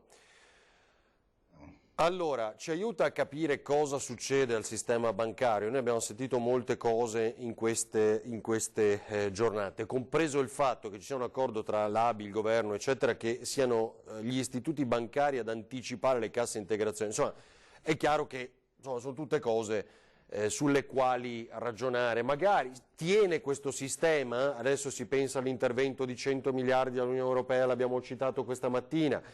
Ci sarà, oltre alla manovra di aprile, 25 miliardi, un'altra che sarà molto più pesante, oltre a quella di marzo, quella di aprile, quindi tra pochi giorni entro Pasqua. Insomma, parliamo del sistema bancario. Cosa ci dice? Guardi, il sistema bancario soffre attualmente di un elemento che è comune a diciamo tutto il sistema sociale ed economico, che si tratta appunto del problema della carenza di liquidità. Cioè è evidente che manca della liquidità, perché se tu Stato mi chiedi di sospendere ogni attività sia sociale che lavorativa che economica, è evidente che io non produco più, è evidente che non c'è più uno scambio di merce, con il denaro non circola, quindi c'è un evidente oggettivo problema di liquidità, e quindi tale problema impatta su tutti gli aspetti della vita e anche sul sistema bancario. E il sistema bancario si troverà di fronte, già adesso diciamo si trova ad affrontarlo, ma nei prossimi giorni e purtroppo nei mesi a venire si troverà di fronte ad un problema di aumento delle sofferenze, perché la gente non ha più i soldi. Vediamo anche quello che sta succedendo oggi con quella buttata della sospensione del mutuo, che poi magari ne parleremo in maniera più approfondita. Ecco, qual è il problema? Il problema è la carenza di liquidità, è questo che il sistema bancario dovrà affrontare e dovrà risolvere, dovrà superare. Io penso che attualmente nessuna persona di buon senso possa fare affidamento alla cosiddetta Unione Europea, perché abbiamo visto la BCE, l'Unione Europea ha gettato la maschera, insomma l'Unione Europea è una costruzione simbolica, ideale, e che però non c'è nessun elemento fattivo, non trova riscontro in realtà. Abbiamo visto l'intervento della Lagarde, il presidente del BCE, è stato disastroso, perché soprattutto per l'Italia, e lì appunto si vede anche purtroppo l'incompetenza diciamo di questo soggetto a questa funzione, perché non puoi presentarti ai mercati dicendo appunto che il compito della BCE non è quello di evitare lo spread, perché esatto. Così sai che la borsa italiana. Senta avvocato, ma è quel classico comportamento di cui magari si parla serpeggiando, ma che temiamo che è la corsa allo sportello, avrebbe con ovviamente conseguenze disastrose. La corsa allo sportello io non la vedo giustificata, e non vedo perché la gente dovrebbe andare a fare cosa, poi non si sa. Il punto però è un altro, al di là, io non sono un economista, faccio l'avvocato e mi occupo appunto, come lei ha, i miei introdotti di diritto bancario, però mi pare evidente, insomma abbiamo anche degli esempi all'estero, mi pare evidente che la soluzione sia quella della mancanza di liquidità, è proprio la crisi di liquidità che va risolta, e il cosiddetto cosiddetto helicopter money, cioè che è evidente i soldi non devono andare alle banche come col quantitative easing di Draghi, ma i soldi devono andare nel sistema economico produttivo. Cioè se tu Stato mi dici, tu governo mi dici tu devi chiudere la tua attività per 10 giorni, 20 giorni, un mese, quello che è, tu Stato mi devi dare quello che io sto perdendo, perché sei tu che me lo chiedi, punto e basta. Certo. Ed è normale, e questo lo stanno facendo, lo sta facendo Trump in America, lo sta facendo Johnson in Gran Bretagna, lo sta facendo anche a Lugano la Confederazione Elvetica. Io vorrei solo dirle un esempio brevissimo, la questione dei mutui. Tutti stiamo leggendo in questi giorni, basta andare in banca o magari fare una mail e il mutuo ti viene sospeso immediatamente. Abbiamo visto che non è così, perché intanto non riescono a parlare con i call center per giornate e giornate, dopodiché se si recano è un po' più... devono avere molte attenzioni, perché gli studi bancari comunque sono aperti, ma cosa voleva dire su questo? Perché dicono... Sì, il fatto è che non è vero che primo basta una semplice mail, perché il decreto dell'altro giorno rimanda ad una, perché le norme, pur tra virgolette, ma tra virgolette nel senso nella maniera in cui vengono emanate, che mi sembra veramente una cosa abbastanza improvvisata, ma in ogni caso la norma che prevede la cosiddetta sospensione del pagamento delle rate del mutuo rimanda ad un decreto ministeriale del 2010 che è il 312. Intanto non è vero che tutti quelli che hanno un mutuo possono chiedere la sospensione, perché la sospensione del pagamento è prevista soltanto per i lavoratori dipendenti che sono rimasti disoccupati o posti in cassa integrazione, oppure gli autonomi o liberi professionisti che hanno dichiarato un abbattimento degli introiti superiore al 33% di quanto mediamente incassato nel 2018, per cui già questo ti taglia dalla platea dei beneficiari, ti taglia una grossa fetta di beneficiari di questo decreto. Poi nelle pieghe del decreto, che lo sto leggendo, si fa un riferimento, cioè per tutto quello che non è previsto dal presente decreto si fa riferimento al decreto ministeriale 312/2010.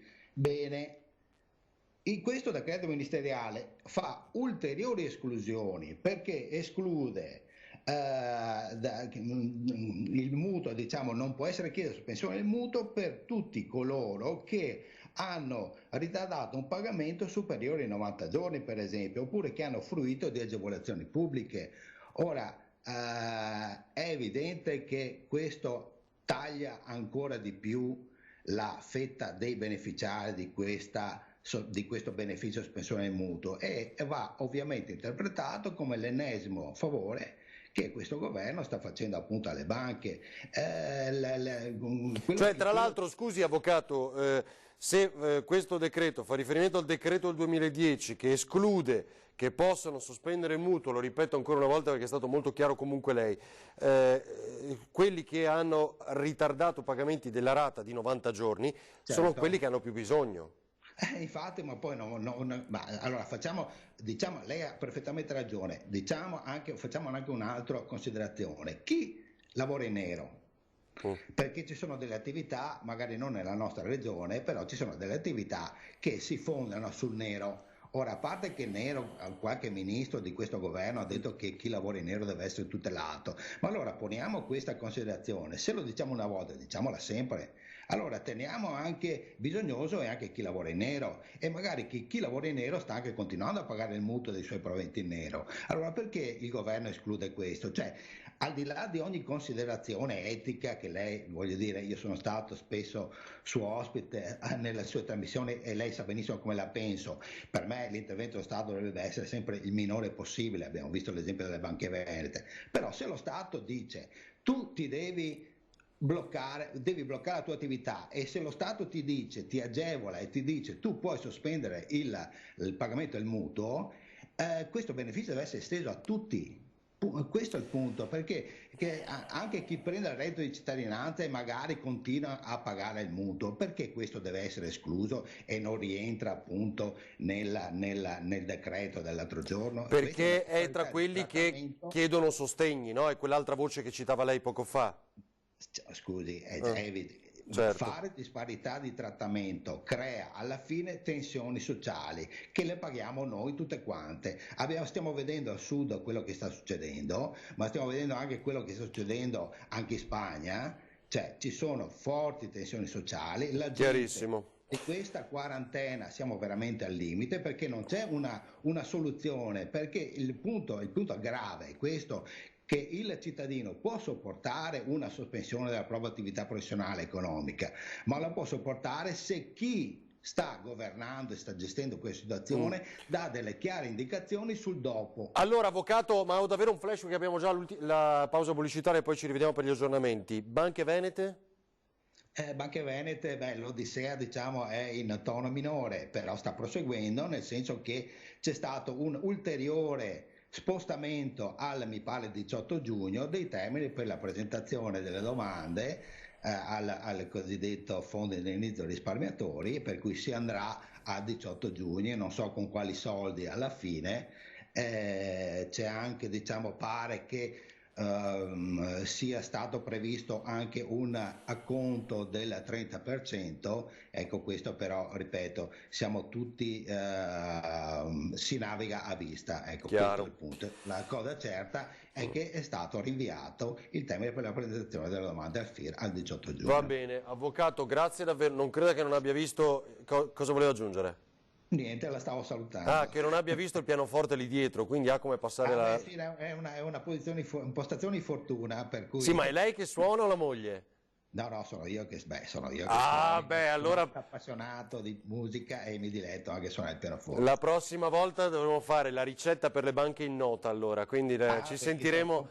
Comporrò qualcosa. Si prepari. Questo periodo e non si capisce poi perché motivo si debba cantare, perché però va bene. Va bene, grazie avvocato, buon lavoro davvero. Grazie Paolo Quaggetto, avvocato esperto di diritto bancario. Ci vediamo pochi istanti di pubblicità e gli aggiornamenti ancora tra poco.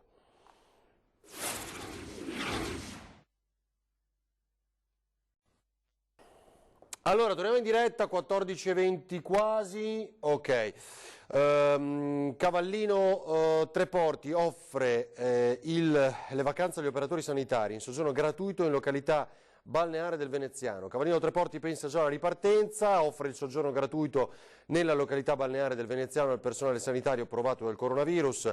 Restituiamo ai medici, agli infermieri e agli operatori sanitari un po' di sollievo, spiega il sindaco Roberta Nesto. Una settimana di vacanza da noi, ospiti della comunità di Cavallino Treporti, la seconda città balneare italiana nelle strutture ricettive che sono state messe a disposizione gratuitamente dal sistema turistico del territorio e coinvolge il comune di Cavallino Treporti, il parco turistico e Asso Camping. L'offerta è rivolta a tutti gli operatori sanitari, sottolinea che con il loro coraggio hanno aiutato la popolazione italiana. Allora, vedo il via libera dal sindaco di Arzergrande, uno dei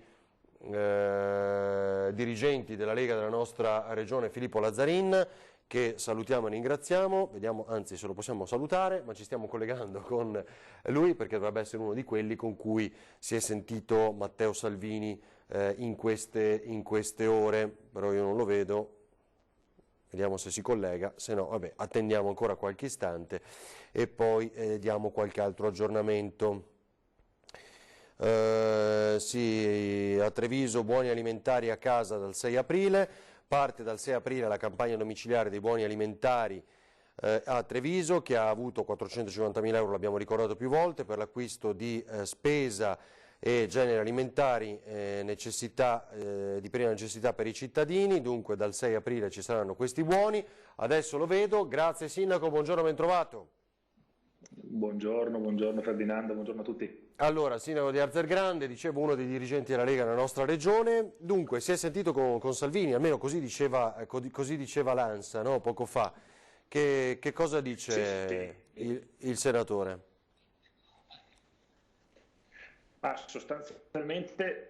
Sostanzialmente fa semplicissime domande, chiede a noi primi cittadini che siamo ovviamente sul territorio le esigenze, le istanze delle persone che operano, che sono costrette a operare, quali insomma io ho segnalato un problema della Polizia Penitenziaria di Padova, che ha necessità di queste mascherine. Ecco, sono richieste basilari che a nostro avviso è fondamentale dare un riscontro. E poi insomma, ho segnalato quali le misure adottate dal governo centrale siano insufficienti. Sono insufficienti perché le richieste e i disagi sono moltissimi, sia dal punto di vista operativo che dal punto di vista economico, e quindi bisogna già cominciare sicuramente la salute al primo posto, ma a parlare di interventi molto molto importanti a livello economico. Ah, ok. Senta, lei ha seguito la polemica di questi giorni, cioè nel senso la segue, quella sui finanziamenti ai comuni per aiutare i più bisognosi, e quanto ha ricevuto il suo comune, se lo possiamo sapere?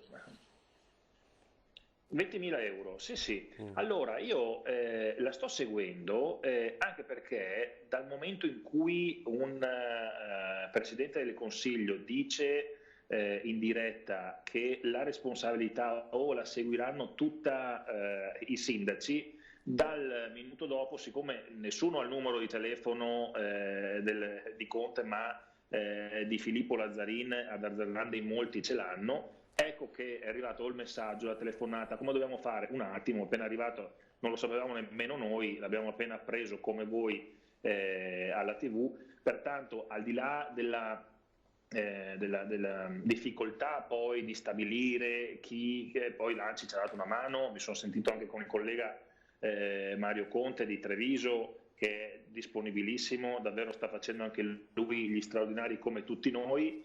Al di là della quantità, la difficoltà in un momento come questo poi a stabilire, a creare comunque delle commissioni di valutazione, chi ne può beneficiare, i nuclei, all'interno dei nuclei quanti, famiglie da 4-5 persone, insomma ogni sindaco è chiamato a fare delle valutazioni e prendere delle decisioni importanti. Assolutamente sì.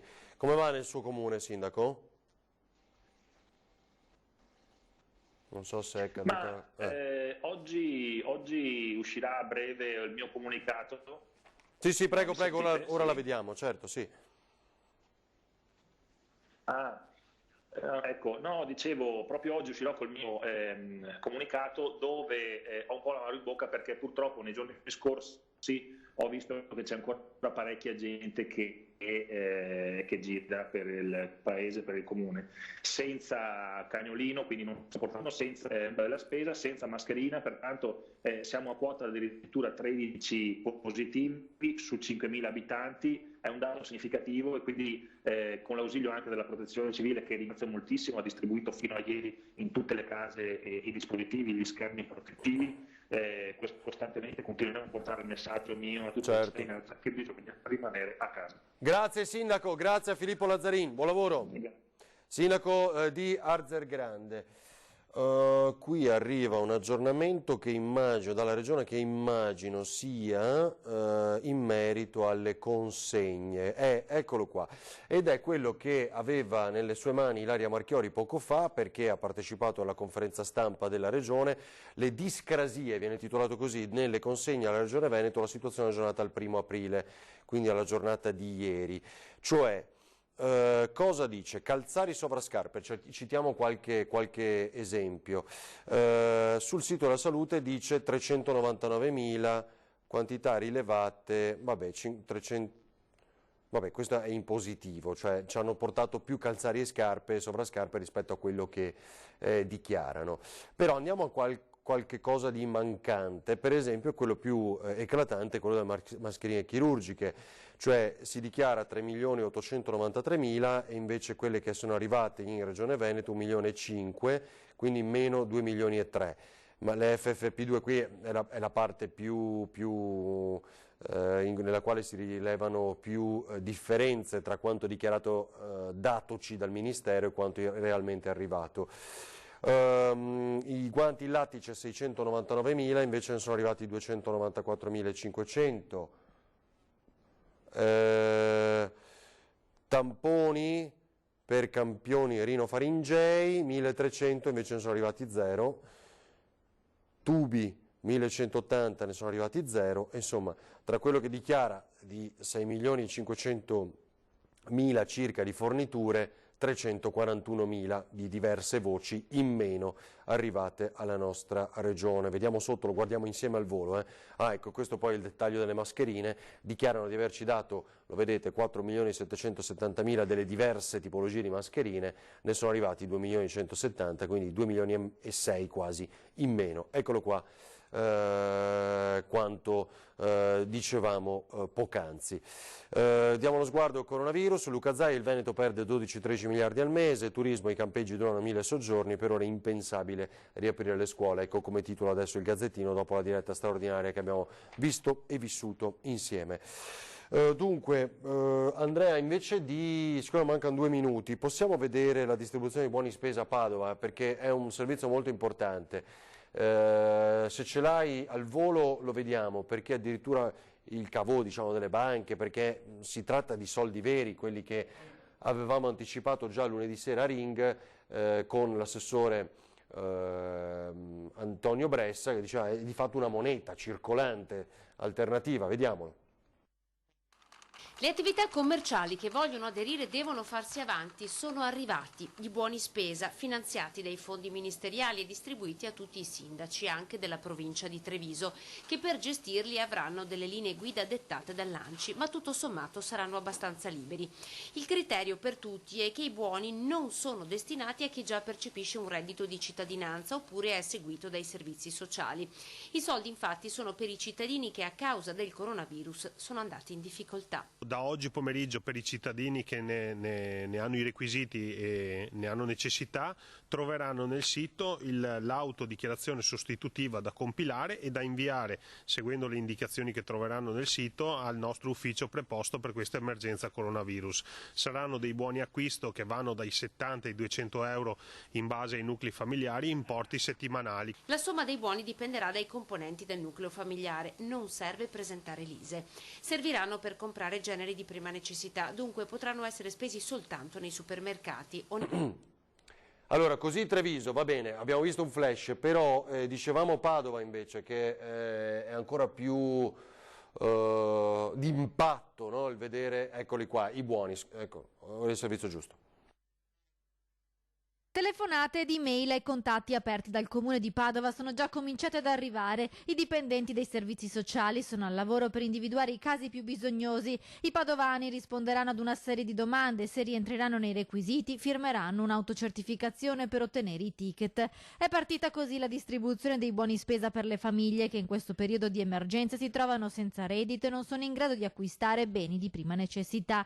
I buoni fatti stampare a tempo di record dal Comune di Padova sono arrivati a Palazzo Moroni, scortati da 2 gazzelle dei carabinieri e depositati nel cavò di Banca MPS in vista della distribuzione. Per richiederle bisogna chiamare il centralino, chiamaci pure, è già attivo da 2 settimane, il numero si trova su Padovanet ed è attivo presso i servizi sociali del Comune di Padova. E abbiamo diviso le risorse in 100 euro per un nucleo di una persona, 200 euro per 2 persone, 300 euro per 3 persone e così via per 2 settimane. I buoni spesa sono a tutti gli effetti dei valori. La Guardia di Finanza ha cautelato con un sigillo di Stato i cliché in zinco utilizzati per una particolare stampa in rilievo che ne impedisce la contraffazione. In totale sono stati stampati 17.600 coupon del valore di 20 euro l'uno con scadenza 10 aprile 2020 per complessivi 352.000 euro, che costituiscono così una prima tranche dell'importo che il Comune di Padova metterà complessivamente a disposizione della cittadinanza in difficoltà economica. I rimanenti coupon verranno poi stampati in ulteriori 2 lotti con scadenze successive, in modo tale da impedire qualsiasi forma o tentativo di abuso e contraffazione. Grazie a tutti, grazie ai volontari, grazie alla Curia, grazie al sociale nostro, veramente grazie a tutti perché siamo stati velocissimi, è un bisogno fondamentale. E grazie per aver seguito ancora questa edizione straordinaria, ci rivediamo alle 17:30. Grazie, buon pomeriggio.